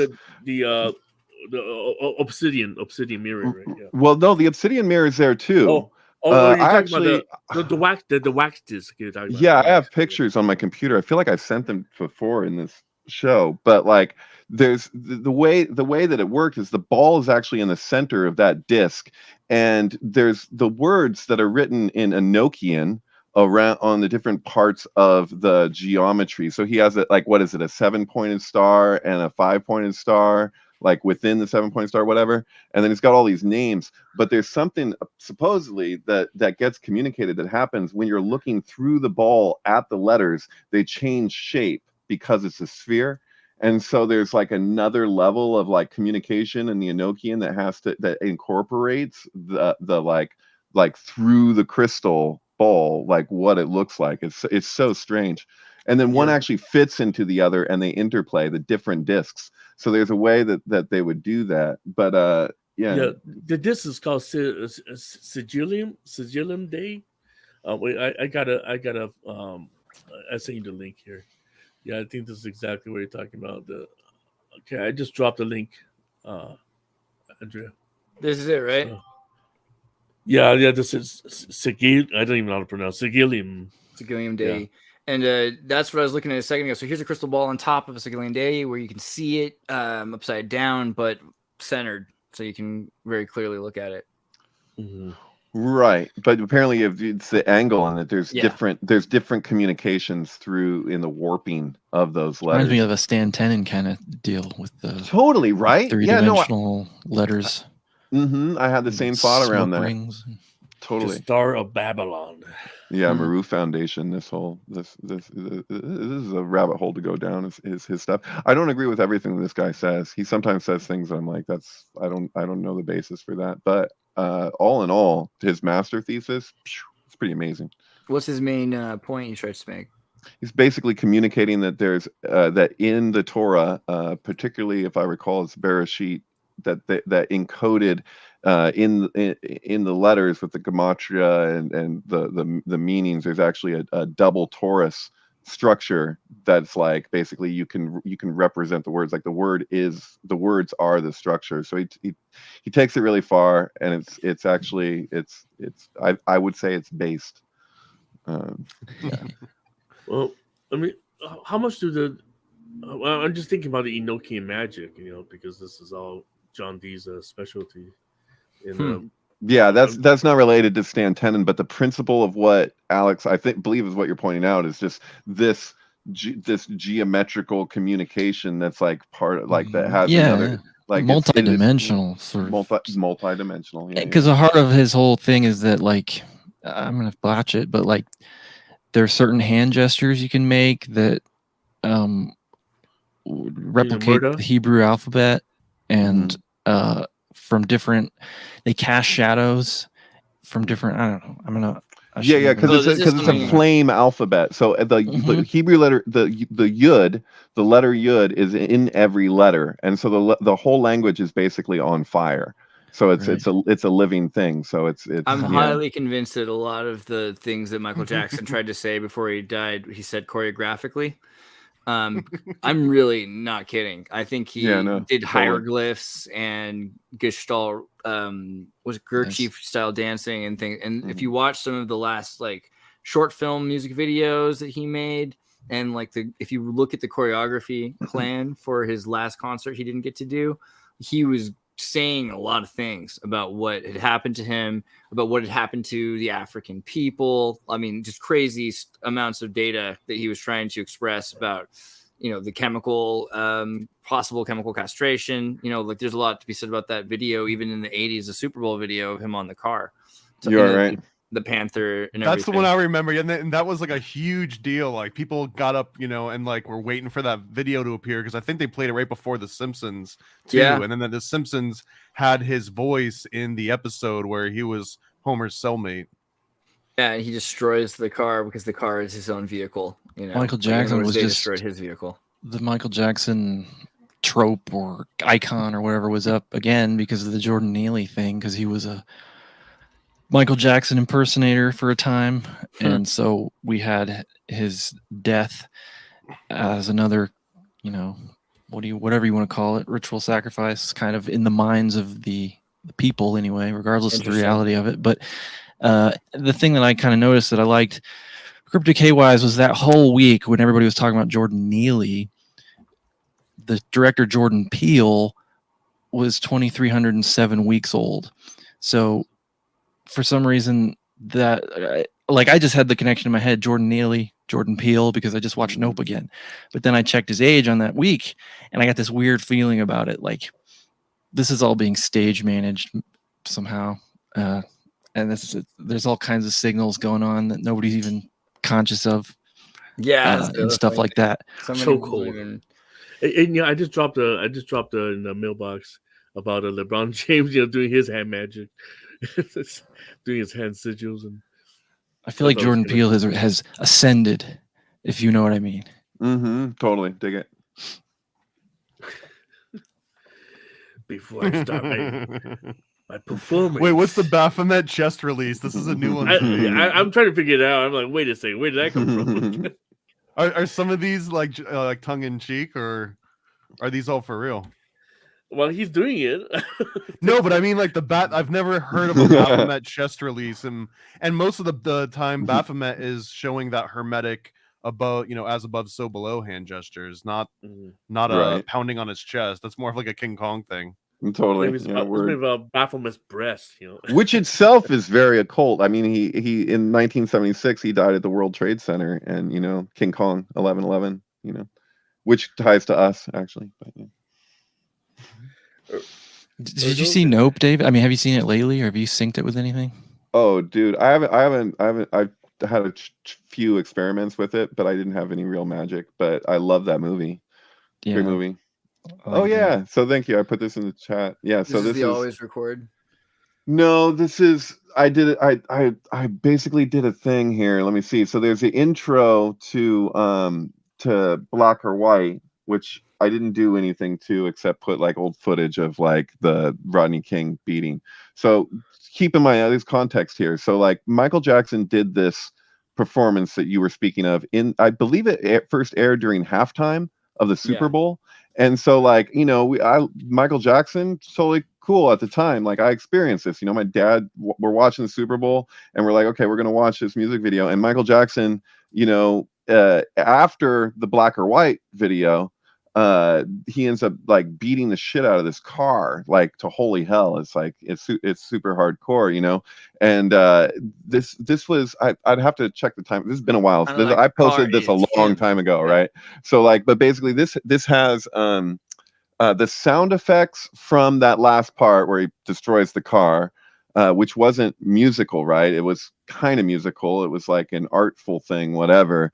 And then I have Sublime's, what was the date of Rodney King's beating or the riot? There was what is the name of that song? Do you know what I'm talking about?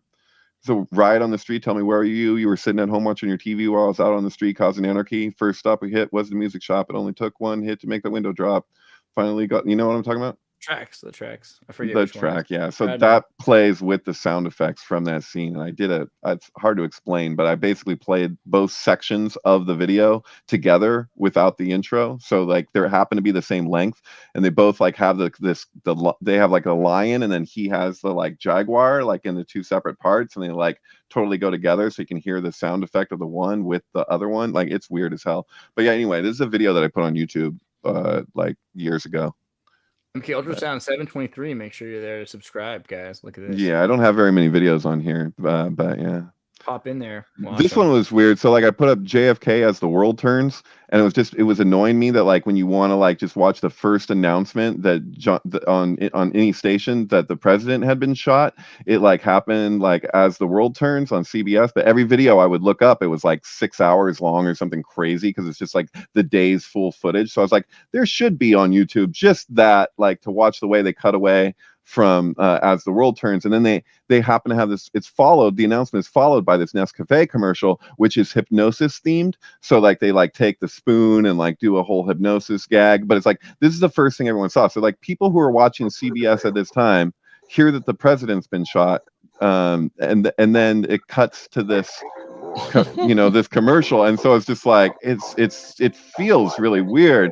And so I was just like, that's just high weirdness, like it should be on its own on YouTube. So I put this up, and then quite a while later QAnon had said like as the world turns TikTok or whatever, JFK as the world turns, and so like I got like a I don't know the views on this right now, but it was like more than I thought that it would be, and so I started getting my inbox just full of people like referring to me as QAnon, and just like even in the messages, like you can see some of that even in the messages for some people, because they're just like wink, wink, not as good as wink to a blind bat kind of thing, but like I swear this was before I'd heard of QAnon that I shared this video here.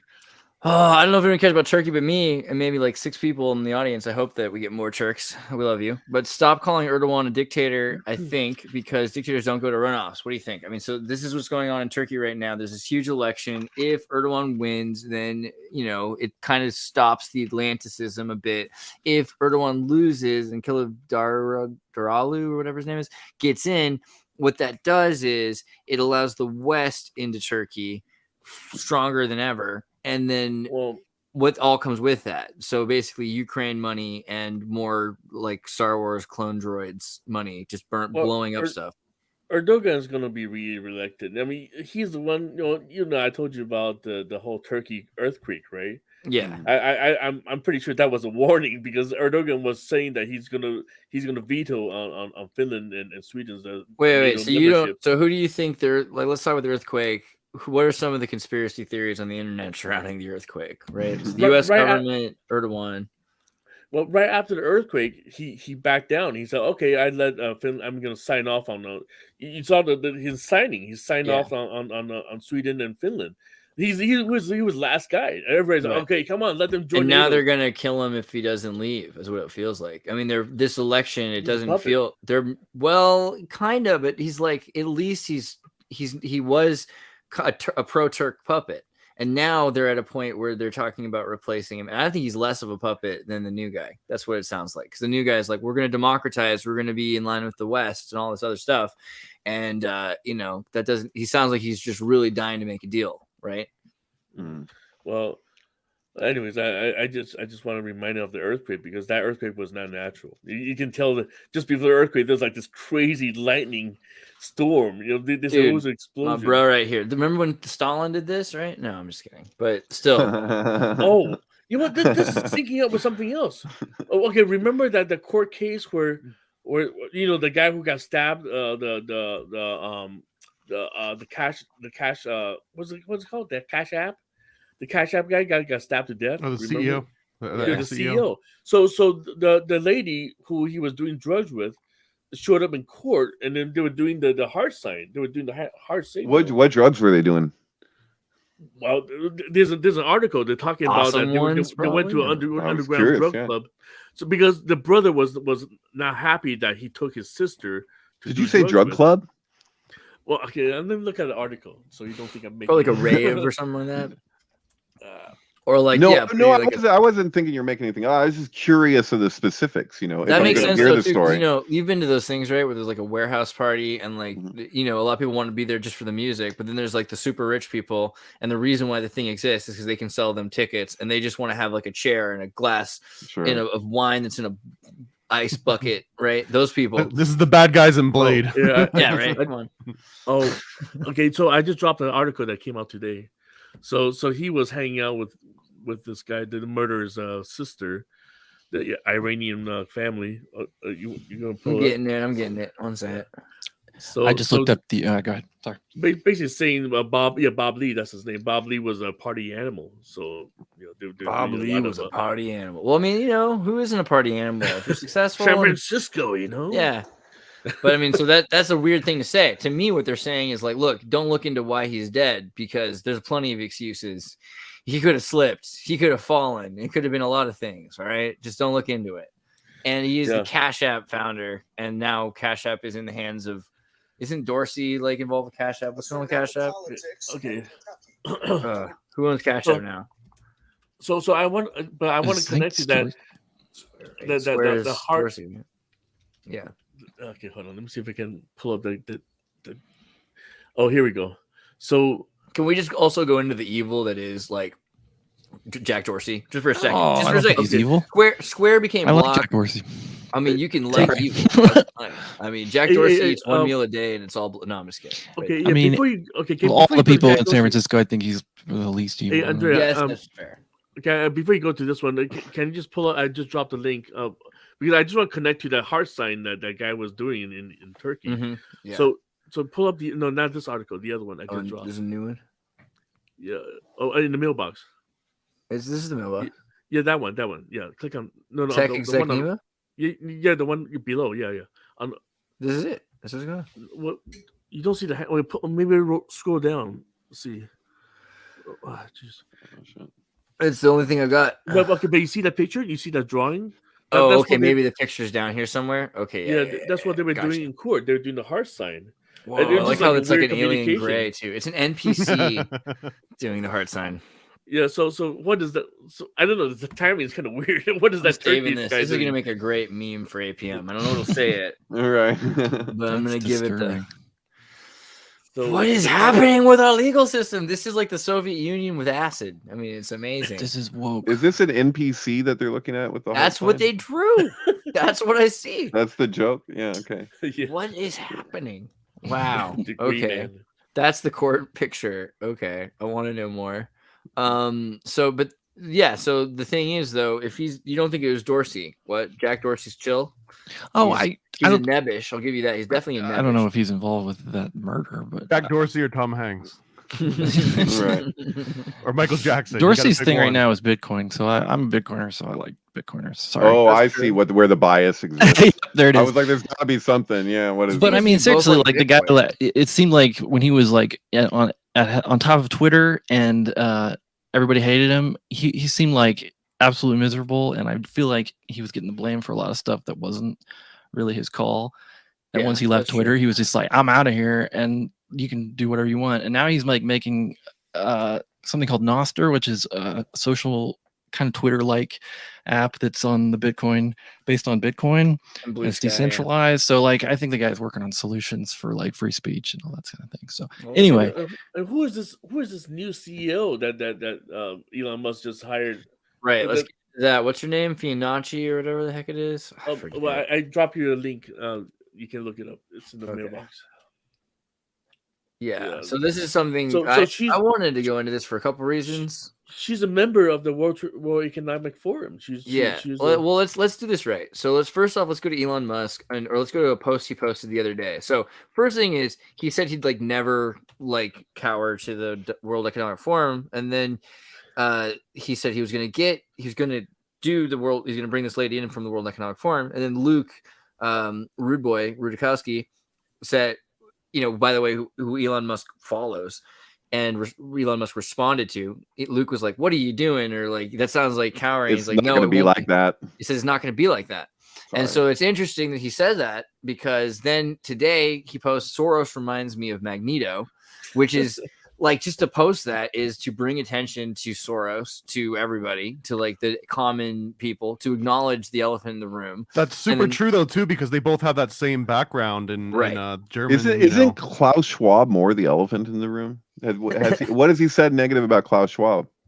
We'll see. We'll see what he has to say. I mean, like, I'm curious. It's really hard to critique your friends. You know, I'm sure. But this new CEO is obviously a friend of Schwab. So we'll get into her in a second because she's important too. She's Peacock, right? So like exactly right. NBC, and so if they're trying to get to be more of like a video style thing and talking about Tucker Carlson and these kind of deals or whatever, it would make sense for him to get somebody behind, to be behind something of that technology style. You know, it's not a normal service, you know, in the same way. Right. It's ads though, you know, and turning Twitter into a media company, like that's the idea, like to turn it to compete with, and now everybody's using Twitter plus this model of plus, like everyone has a plus. Here's what's going on because the the whole TikTok situation, right? They say this Chinese spying agency, basically. The government wants to eliminate TikTok, so Twitter. Twitter and Facebook, they're both jumping in. They all like want to be the next TikTok in case TikTok gets kicked out of the country. But let's look at some of her accolades, right? So before X Corp, she worked. Donald Bolsonaro College of Communications. Donald Bolsonaro created Magnum PI and Quantum Leap. Right. So he was friends with Lee Harvey Oswald. How can you miss this? This is crazy. Come on, this is amazing. Was he friends with that other guy that testified that Adam Gorightly always talks about, Thornley? Oh, Kerry Thornley. Yeah. No. Well, maybe. I think it was in the army. They knew each other. She left Turner right when I joined, which is the other thing I thought was really interesting. She left like right as I started working for CNN. And then she joined NBC Universal. And then that's when she spearheaded like trying to save NBC by creating Peacock. And Peacock is the most successful, I think, of the like old conversions. Like a lot of them, the new company. Right. Yeah. Peacock was the one that's like figured out a way to rebrand itself to still exist and then to have free like show. And they made new content. Like she figured out WWE content. Well, but they did like Psych, the movie. Yeah, but she is fucking cringe when it comes to COVID hysteria shit. Right. Because then this is what I was going to get to is the Pope Francis corona vaccine. She made a advertisement for the Biden administration about COVID vaccine that featured Pope Francis, and she chaired the Future Work Task Force for the World Economic Forum. So that's where it's like, okay, who is this person? Why is she so centric to the Club of Rome? On top of it all, I mean, because she's kind of cherishing her Italian roots, and she's from Deer Park, but like her association with Catholics. They're trying to explain about Elon Musk and his doubt about her nomination. No, they criticize to the Raelian people. Then that'd be nice. Increasingly becoming an unelected world government, Musk reassured fans that he did not see Yoko Kanno's links to the WEF as an impediment to his commitment to free speech, writing of her appointment as Twitter CEO that the commitment to open source transparency and accepting a wide range of viewpoints remains unchanged. I think this is true. I mean, if everything is transparent, you could have encryption that's transparent and as well. And they are pushing to the real reason Elon Musk wants Twitter is so that he can continue to get into rare earth minerals and mining. I'm convinced. That's my hypothesis. Well, he's about to start financial services too and turn Twitter into like a bank. Yeah. So look out for cryptocurrency integrations and stuff. Right. And that's another good one because WeChat is this app in China that is was it Tencent or whatever? It's the company Tencent makes it.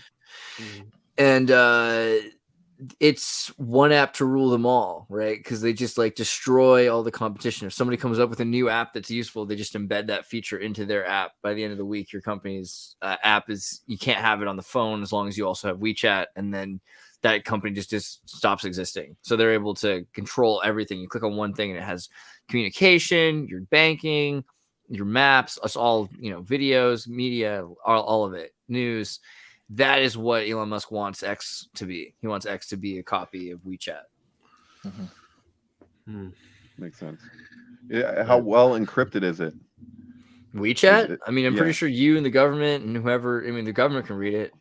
So that's the thing. But encryption, the future of encryption is that everything is available except that you have a key that you can unlock it with, and other people don't. My friend says that the SF guy who got stabbed, she thinks it was a sex club. Oh, really? Drug club, sex club. Oh wow. And she's a married woman, so stab club goes without saying. Yeah, sounds more like a stab club to me. Stabbing. Fight club. Yeah, it's when you graduate from Fight Club, you just go right to Stab Club. Taiwan Air Force badges are starting to go viral. This is Winnie the Pooh getting punched in the face by the black bear of Taiwan. Is that right? Who's this? The Formosan black bear. You know, this is just Taiwan pure sensationalism. Honestly, I'm for the Formosan black bear. I never heard of the Formosan black bear, and now that I know that there's black bears on the Formosa Island of Taiwan, I want to see one. I had no idea that was even a thing. It's like a Russian bear, but he's Taiwanese. Well, Taiwan has a bear. I think it's called a Malay bear. It has like the V, white V. Yeah, there you go. Dude, there's bears in Taiwan. That's amazing. That's awesome. Yeah. So they're basically saying they can beat the China bear. I bet you this bear could beat the China bear. Yeah, I mean, panda bears are weak. Panda bears basically don't exist. U.S. wants to send additional security forces to Taiwan soon, and Taiwan grants rights of adoption to same-sex couples in the bid to keep Nancy Pelosi happy, and also probably to upset China. I mean, I don't think China's doing this, right? Does China do this? I forget. Isn't it? Can I just say, dude, it's insanely like weird and sinky. The Winnie the Pooh thing with the Chinese leader. What's his name? Oh, Xi Jinping. Yeah, sorry. Okay, I'm just saying, like, because, like, first of all, can I just, as quickly as possible, if I can, Winnie the Pooh named after a real bear named Winnie, but that bear was named after Winnipeg. So this is a Jake Kotze thing here, but like, so they do tours every day of the capital at Winnipeg. Winnipeg was the center of communications for North America, right? So like, where the Nazi day happened, in both for mail and telephone when telephone came to be. But if you look at that, when they do tours, it's modeled after the capital of Winnipeg is modeled after Solomon's Temple. It's all like it's super Masonic. It has it even has a room for like the Holy of Holies space. Like they do tours showing people this. But what's crazy is it's got that statue of Mercury at the very top of it. And why does it have Mercury? Mercury's the messenger, right? So it's like, so because Winnipeg is the center of communications and all this stuff. So there's actually what is the thing? There's Sonic, this guy who does Type 1 radio, great fellow podcast dealing with high weirdness stuff. He lives next door to the place where the tree was that was in Winnie the Pooh that says Mr. Sanders. So it's like he's a Sanders tree. And so there's this whole weird thing of like, I was standing with him. This is in Brighton. I was standing with him and we were talking about it because the tree is on his next door neighbor's property because he was friends with this guy who lived in Brighton. So he's not from Brighton, the writer of Winnie the Pooh. I forget. Winnie the Pooh, actually, the original publication of Winnie the Pooh was set to be the exact measurement of the golden rectangle specified by the author. He was, does that sign say renege also? Like renege, like to not carry out, to renege on a promise or something? Yeah. The original story of Winnie the Pooh wasn't it about he found an orphan bear in the forest? Mm-hmm. Yeah, there's the story, yeah, but he's named after a bear that's actually at a zoo. And I believe it's in Winnipeg, or he's named after Winnipeg, whatever the case. I know he's named after Winnipeg. I just don't know exactly where that bear is. Yeah, but the official story is that A.A. Milne told Christopher Robin, like, remember what you did today? And he told them this whole elaborate story. That's like the beginning of the book, whether or not there's any truth to it. Right. And Milne is definitely, MI9 or whatever. He's part of the Peter Fleming rewriting of British propaganda and history. So Wednesday in Winnie the Pooh is the blustery day, right? Where it's so windy and they get flung everywhere or whatever. Wednesday is the day sacred to Mercury. Yes. So like and what's the classic line that's used in every What's the director? John Landis. So every John Landis movie somewhere, including Michael Jackson's Thriller music video, which he directed, has the line "See you next Wednesday" somewhere. So if you even do like a Wikipedia search for like "See you next Wednesday," you'll see that like that director is referencing 2001: A Space Odyssey, the last lines that Frank Poole hears from his parents in the recording for his birthday. So they have like the cake and everything, and they say "See you next Wednesday." And so like this is so weird, but like I've totally tripped out on like the blustery day and Winnie the Pooh relating to Winnipeg, relating to Mercury, and like all of this stuff because it's communications and everything getting scattered. So it's like what the idea being, what happens like when you look at like what Winnipeg was as the center for communications, what happens when the center is everywhere, the circumference is nowhere, everyone's communicating with each other at lightning flash speed, and it just becomes like the blustery day, you know, which is also like even 2001 you can kind of relate because it's got this whole AI element. And there was a typhoon in Taiwan just this week, which is interesting. Oh, really? Yeah. Oh, my dad didn't tell me that. Which they found. Happy Mother's Day to him yesterday. There's also the Chinese weather balloons that the storm is bringing to their shores, right? So they're finding balloons that are coming. The balloon is a big Winnie the Pooh balloon, right? That's a huge part of the story, is that Christopher Robin disguises himself as a rain cloud, right? Hey, you know what? I do want to bring into. I don't know if you saw my post before I got banned on Facebook. You know, China is starting to send the military to the farmlands, arresting a lot of farmers right now because they're not growing what they were told to grow. This is basically a historical move, right? That they will they basically are starting to work on the rations for the military. Dude, this is so true. This is exactly what's okay. So Winnie the Pooh is Xi Jinping, and he's showing up to take with the balloon to take the honey from Taiwan, right? The honey is the chips, and the bees, right? So the bees are like the kingdom or the queendom, which are trying to protect Taiwan, which is the whole matriarchy, because they need the chips. The honey is going for the queen, right? The royal honey, the royal jelly. Dig it.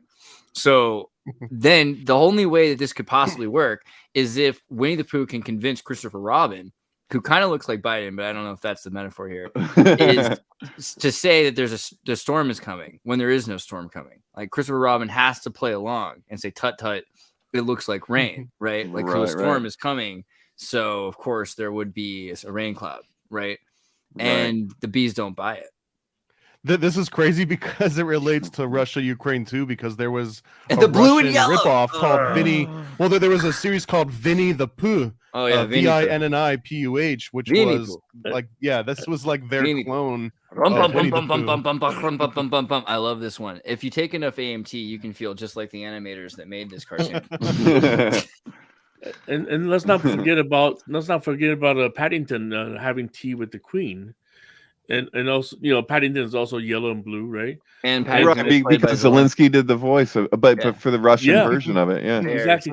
And also, do you guys notice the coronation of King Charles? That woman with the sword, what's her name? She's also wearing yellow and blue, right? What's her name? I forgot her name already. Penny Mordaunt. Mordaunt. Yeah. So she's the head of the conservative or something like that, right? So looking good. I like the outfit. I wish people dress like this all the time. Is this where we're going? Like Hunger Games? It looks naval, doesn't it? Yeah. It's naval, but like if you were in a Disney movie, Royal Navy or something, but that's not what she is. I get very Sleeping Beauty's birthday vibes. That's what I think she's the lady of the lake. You know, she's like trying to offer the sword to her. This could be a movie scene from like a 60s period piece. Yeah, right. I like it. It's good. She kind of reminds me of what's her name, the French actress from Belle de Jour. I forgot. But Taiwan, though, I mean, for real, it looks like it's about to go off, and they're trying to stop it because everyone wants to move the factories first. Is that just all that's going on? What's going to be left to Taiwan next year when they move all the chips out? Okay, but did you hear what I was talking about earlier? That China is working on the farmers right now because they're working on the war ration. Okay. I never seen such a mass arrest of farmers in recent years. Have you ever been to China, Eddie? I've been by the airport, but I've never been like out of. Okay, because like I don't know, man. I got some friends that went to China for like many over the course of years, and they'd say they initially they just go to the cities, and they got an impression of China, and they were like, China's mostly countryside. And he was like, he just started taking trips out to the countryside, and like and he speaks enough Chinese, just had good enough experience. And he's like, people are super nice, super welcoming, a whole different experience that he had in the whole mentality of all of those people. But like they go out to work in what are essentially like closets. They live in a closet and they work their asses off, like hunched, and like they end up like with like basically deformities because they're it's so grueling, the conditions, the work conditions. And then they go back and they're often not able to work on the farms the same way that they used to. So you end up with a lot of like disabled people basically, but then they come out in droves to protest. And he was telling me that China has, and like for years, like this is old time, like this was like, he told me this like 10 years ago, so I don't know how up to date everything is, but he said like they have some of the biggest protests in the world and they never get aired. You never know about them. Like they're just like, there's massive protests. Like the biggest protests that ever happened in the history of the world happened in India in like 2020, and like there was some small segment on like NPR about it, but like as far as like American media went, and even like a lot of global media, like it was farmers in India, and it's dealing with billionaires and all the opportunism surrounding COVID and all this shit. And then it was like, but hardly anyone knows. It's the biggest protest in the history of the world. Yeah, one of the biggest protests that ever censored all the media. You can't use Facebook and Google in China. They're censored. Right. There's a documentary I've been unable to track down again about one of the biggest protests that had ever happened up to that point was in New York City, the second inauguration of George W. Bush. The second time that his renomination, like that was like as masses of people. And you can see like in this documentary, you can see from above, you're like, that's insane. It's like, I don't know if I can find the article on it. I was reading on Axis of the Ordinary the other day that there's a system of predictive text that, so in China, right, you can use symbols and you can predict what symbols you're trying to write. But if you write something like, Taiwan is China, it's going to say, didn't you mean Taiwan is an integral part of China or something like that? Right. It won't it's like, you couldn't possibly have meant that. Taiwan is, because we're the, yeah, I like that. Trans women are women. Didn't you mean so all women are trans women? Wait, what was it? When I went to Taiwan, refers to Salman Rushdie. I'm just gonna say. When my dad had to throw this out there because we were talking about how great Jack Dorsey is, but if a picture of gloves can condemn someone, I think so could that tweet. Nah, I'm good with Salman Rushdie. I feel like if you read the satanic verses instead of like saying them, like that's a whole different thing. It's a fair point. It's a fair point. Did you burn the Book of the Law after you read it like you're supposed to? I mean, I burned it onto a CD just right before I read it. So it was like, I mean, that seems like it counts. It does count. One conspiracy theory, that insane one, is that Salman Rushdie and Stanley Kubrick were the same person. So what do you think about like the relationship though with Salman Rushdie to Kubrick? Because he definitely loves his work. Yeah, well, he definitely looks like there's just there's several people in life that just have that look. It's like there's the Thomas stare, has that look a little bit. salt and pepper. Yeah. You see Thomas? Look at him, dude. Thomas has got a little bit of it. He's got a bit of that, doesn't he? If you stop sleeping, if Kubrick and Fred Durst had a love child. That's funny. It's my new intro for you. Yeah. Salman Rushdie, he lost an eye, right? Which eye was that? Left or right eye? Oh, interesting point. Yeah. See, I was so sympathetic. Somebody I never attacked thought him, right? it was just a ritual that he did in front of us all. It could have been. You never know. Yeah. Probably not. I feel bad for Salman, but he did. He had that beautiful wife, and like his whole life is just sort of I've heard it's kind of a lie, and like if you look back, the Synctank verses is not that overwhelming. It seems kind of. It's pretty. It's just like a literary novel, It's, the whole fatwa thing is kind of weird. I don't know. I wonder about it. Like, it seems kind of strange. Maybe he just wants to live in privacy because, like, this is a great excuse, But I could be wrong. Sorry, I can't help you move. There's a fatwa against me. Yeah, right. I want that. Like, no, nobody. But Taiwan, I'm still thinking about it because I think that they're going to remove a lot of the most important technology. Then they're going to turn it into some farmland, and then there's going to be it's going to be like Syria, like, right? Is that the plan? They're going to set it up so it's ready to go, and then they're like, well, we blew up some houses, but there were really poor people left. I mean, most people got out, right? Is that what they're going to do? Just keep a close eye on TSMC in Arizona. I mean, that thing is going to be the key. So when is that open? Because that's the war begins like next month. After they're trying to hire people and just not enough people to hire. Well, they're trying to bring Taiwanese. They want to bring as many. They're trying. So Biden's like, hey, look, we'll sign anything. We bring in Mexicans. We'll bring in Taiwanese or Salvadorans, Venezuelans. All they need to do is sign them off on a B1 visa. B1 visa means basically we're going to pay them slave wages, but they can work on American soil. I think this is part of the thing. So you're going to bring in a lot of the Title 42 thing is you're bringing in a lot of these kids that were human trafficked to these former Walmarts, right? What's the deal? Trump, Walmart, human trafficking. They turned these Walmarts into these. You remember they had like these buildings and they converted the Walmarts into places for these kids. That's the old conspiracy theory from like the 90s. That's what the whole purpose of those like outdoor, like their garden. Thank you, dude. Their garden stuff. For all of us people who like watch Alex Jones before, that's exactly what it fucking was. It's like you have these examples of things that were predicted that were called crazy back then that were like literally have seen in recent times, including now. I mean, if you got a bunch of Taiwanese engineers and you bring them in, but then you also have a bunch of kids that want to Americanize rapidly because they're raised in a freaking Walmart, can like by the federal government, then that's the next generation of Arizona, at least of the workers, right? Because you're gonna have a lot of people that aren't gonna reproduce. They're gonna focus on their OnlyFans or their art or whatever it is. And then there's gonna be a need for a working class during a wartime. And so here you go. Now you've got a bunch of Taiwanese, you got a bunch of Venezuelans. You can just restart Ohio or Arizona, right? Which chip lab is opening in Ohio? What's the Venezuelan specialty? I want to know what specialty they got. Venezuelans are pretty brilliant too, actually, and they had a lot of technology, and they were in oil. I would say oil fundamentally because they have like a long history of, but that goes to really creative places also in agriculture, energy, plastics, and the same thing with Brazil and South America. Like all these places have industry. They've had electric cars, they've had hydroelectric, they have the Germans. Benz, Mercedes, these are all companies that are producing out of Argentina and Paraguay, right? And Brazil. So we have to also understand that a lot of Argentina and South America are European companies that have moved down there as well, like Porsche.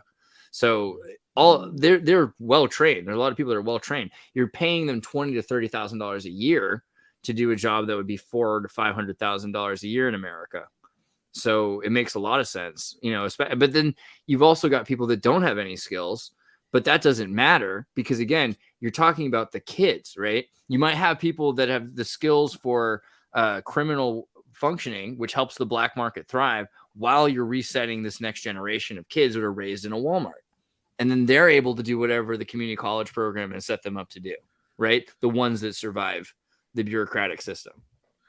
They would just not be paid the minimum wage of the federal government has.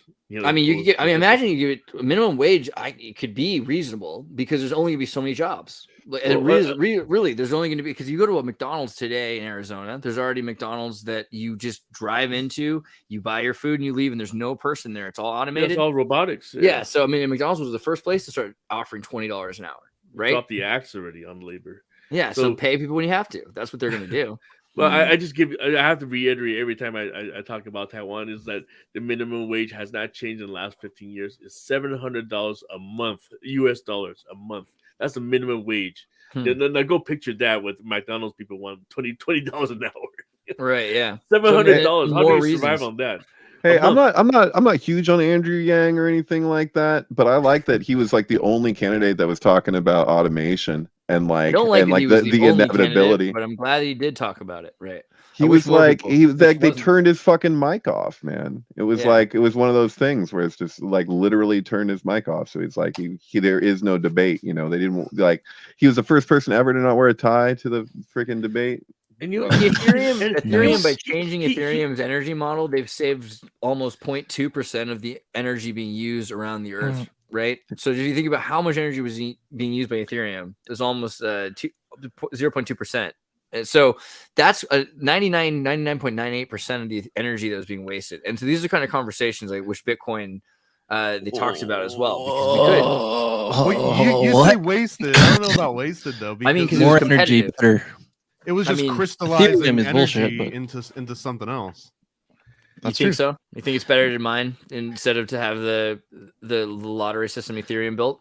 Oh God, yeah, because that's the whole point. That's the whole purpose of Bitcoin and why is what it is that it's robustly decentralized and it doesn't matter who, holders don't impact the organization of the network, like, because that's the system we have now.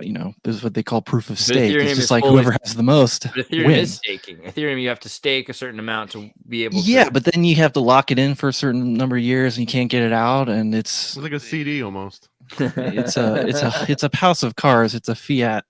It's basically a recreation of the fiat system on steroids is what Ethereum is, and the whole shitcoin industry, whereas Bitcoin is like an elemental thing that's going. So Raelian Elon Musk is connected with the mining. How removed is he from his I heard he took, what was it, an emerald to help start his father's emerald mine or something? Yeah. Emerald City. His father kept saying that he takes all credit for raising his career with his emerald. What we know about the Elon Musk emerald mine rumor, God. Right, but I mean,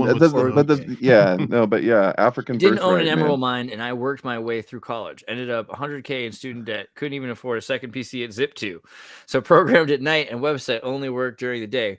Where is this BS coming from? Well, okay. Errol's statement. Errol's emerald mine he had a stake in collapsed in 1989. Yeah, so they owned emerald mines, and then he didn't by that point. Okay, right. So it's just like the Bitcoin thing, and that he has this whole Africa connection, and like talk about the amount of like minerals and precious stones and everything that exists in Africa. Like it's so mineral rich, and the cost is like one of the lowest in the world. So it's just like, I don't know, man. It seems like there's some big connection between the future of African birthright, kind of mimicking what Israel did, and the Raelian organization. Like it's like we should also it's pretty explicit. Like he's an honorary member of this whole group, and so I'm just like, I hadn't really considered the Bitcoin element in that regard. I'm wondering what you're connecting the Bitcoin part of that to the mining, because they're kind of.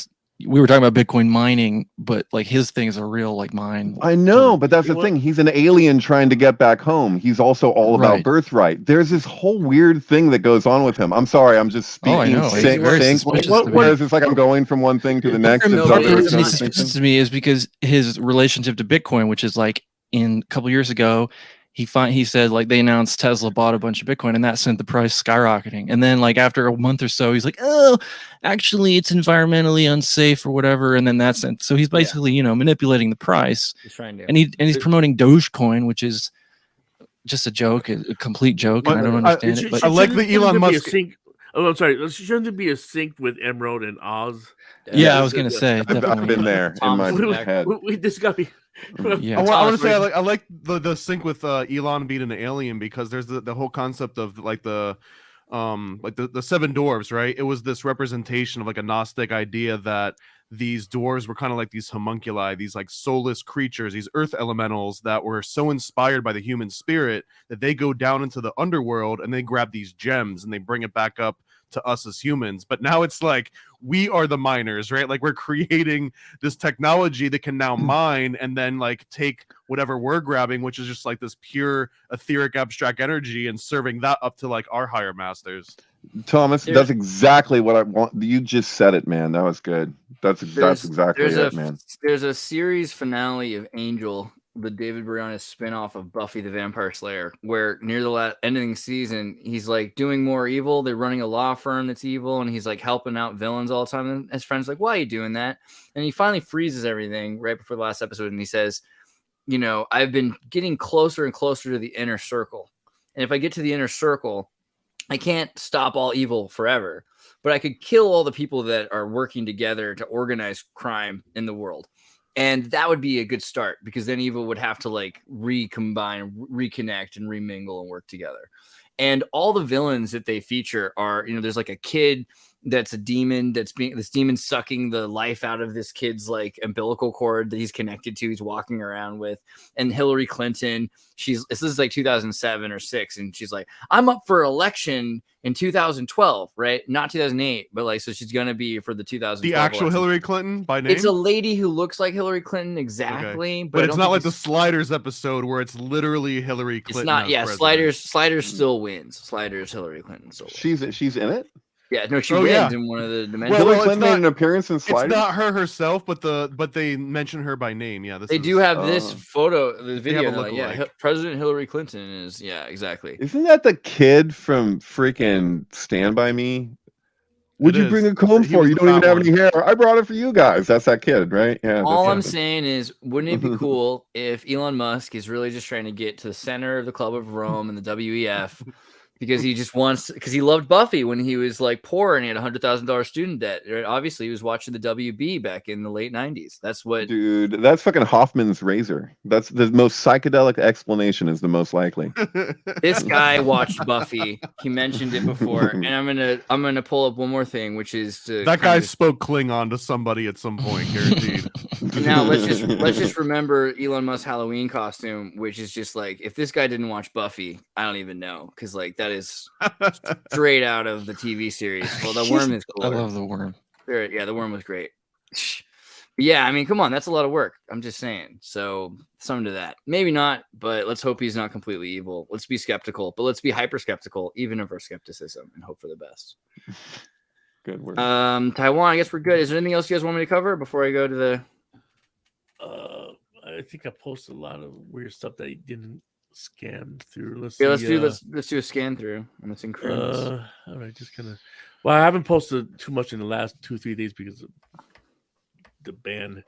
Oh yeah, what? Anything to talk about with the symbol, the Jerusalem cross, which what is the Patriot Front? Those guys that did trying to march down to Washington D.C.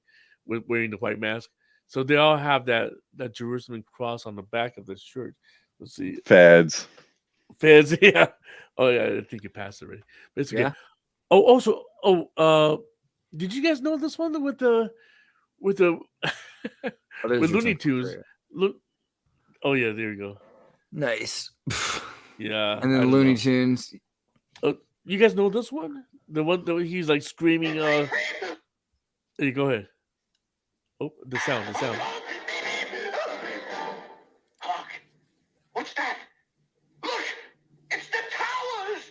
They're falling! Well, that'll get me in trouble. I think that's about as much as I'll allow the show. So his ears are the Twin Towers. He's got 2 ears.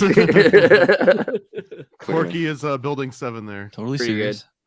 All right. Well, I would say if you guys want more Synchronous, go to Synchronous. You can check out Synchronous at twitter.com/Synchronous, or you can visit the Facebook group while he's banned on Facebook for 30 days because, he said hang on the group. So I decided to say hang. Want to hang live right now, baby? I just want to hang with the politicians, Yeah, just hanging with the politicians. That's what I should have said. I'm going to say that next time. Next time we're going to hang out with the politicians, talk about politicians. Yeah, whatever it is. Can I mention real quick? It's something that I'm working on, but I haven't gone there yet. But soon I'm going to try to create a YouTube channel where I'm going to do a live drawing demonstration. Good. I'll sell some pencil originals or something. Just to get me through the strike. Yeah, man. Get through the strike. Support Eddie. Stop the union strike by supporting Eddie other ways. That's the cleverest solution. Right. I'm not a Hollywood insider. I don't have money. Right. Make sure you go to Paranoid American, the greatest comic book publisher in the world, where you can also get the American Cryptids coloring book, which is super sweet, and an MK Ultra pamphlet in case you want to tell your friends about MK Ultra but don't know how. This is the perfect gift, the gift that keeps on giving. The MK Ultra pamphlet, super cheap, $4. Come on, it's perfect. All empirical too, right? This is all absolutely. Yeah, I kept all the speculation out, so there's nothing about Project Monarch in here. It's all about Paperclip and Bluebird and Delta and Derby Hat and just anything that was tangentially related. It's in here with name dates and subjects were tempted with sex, bribes, and blackmail after being unknowingly dosed with LSD. I mean, just it's just nice stuff. And then you can also make sure that you sign up on Kickstarter for The Chosen One, issue 2, which it's pretty easy. You just go to this button here, and then for free, it will alert you when the comic comes out. And we need 46 more people to push it. That's right. We're a little bit over halfway there. And we also were talking about John Dee and Edward Kelly today. And I'd be remiss if I didn't mention that I've also got an adult comic coming out maybe this year, maybe early next year. That's about John Dee and Edward Kelly it's called Occult Wife Swap. It's part of my Illuminati series. I don't know. I think L. Ron Hubbard. What is happening? If you go up to the comic section, there should be a section called Illuminati that comes out on the left. Oh, yeah. So this one's about an Aleister Crowley and Barbara Bush's mom, Pauline Pierce. It's called Babylon Work. Yeah. Well, and these are all the ones that I've gotten there so far. I'm working on a few more. I'm gonna buy it. That sounds cool. Support us on Patreon. Yeah, I mean, come on. This is based. Saucy. Okay. Saucy stuff. Okay, and then if you go to the syncbook.com, you can go to videos, which will take you to Syncflix, which is all of David Plate's MK ultrasound work. And there's amazing syncs here. The most recent one is the 7-Eleven Ocean Drive, Tulsa, with the movie Tulsa with Did you know that there's a tunnel underneath Ocean Boulevard by Lana Del Rey? Did you know that 7-Eleven is 237 times 3, David? At one point, I haven't come across that in a while, and I think I forgot that. So thank you. That's that what is it? 7 times 2 times 3 is 42. 200. What is it? 72 times 3 is 216. And so 216 plus 7 plus 7 plus 7 equals 237, right? Yeah. The other day, 23 came up on the magic die for Adam Krigler's base AF, and I didn't say 23, and I felt pretty bad. I was like, of course. God. So there's over 200 films for free streaming and download that are, in the vein of Dark Side of the Moon and The Wizard of Oz. So yeah, there you go. I'd say if there's if you see an album and a film that together and you like it or whatever, you should watch it and let me know what you think.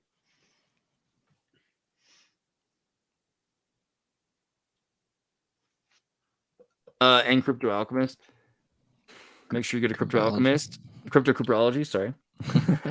Bernie, though. Shout out to Bernie and Crypto Alchemist. But Crypto Cubrology. Well, you like crypto, and I like cryptocurrency. Like people think I'm a cryptocurrency account, but I'm not. He makes money off the crypto other ways. But Program to Kill. And make sure you're following. People love that one. Crypto Cubrology, because he's got some pretty great stuff on his Twitter here, and he also does some videos with this help of his friend. What's his name again? Sean fella on YouTube. Yeah.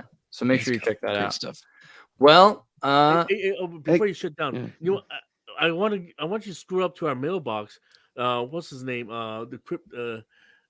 What's our friend? Alien Scientist. He made that post. You saw that message, right? He said this is probably the last time anyone will ever hear from. Oh yeah, I'm gonna talk to. Yeah, I'm sorry. What is he going through? He's got a lot of family stuff. We should bring him on the show. I'll talk to him soon. Oh, but yeah. He's still working. He's still working in the lab and everything else like that. Yeah, but we love him and we'll make sure that he's okay. Jeremy Reese is an amazing guy. It just sounded a little cryptic. I want to see what you have to say about that. Yeah. He's just life is hard, but it'll be all right. All right, everybody. We'll see you next time. Take care. Peace. See ya.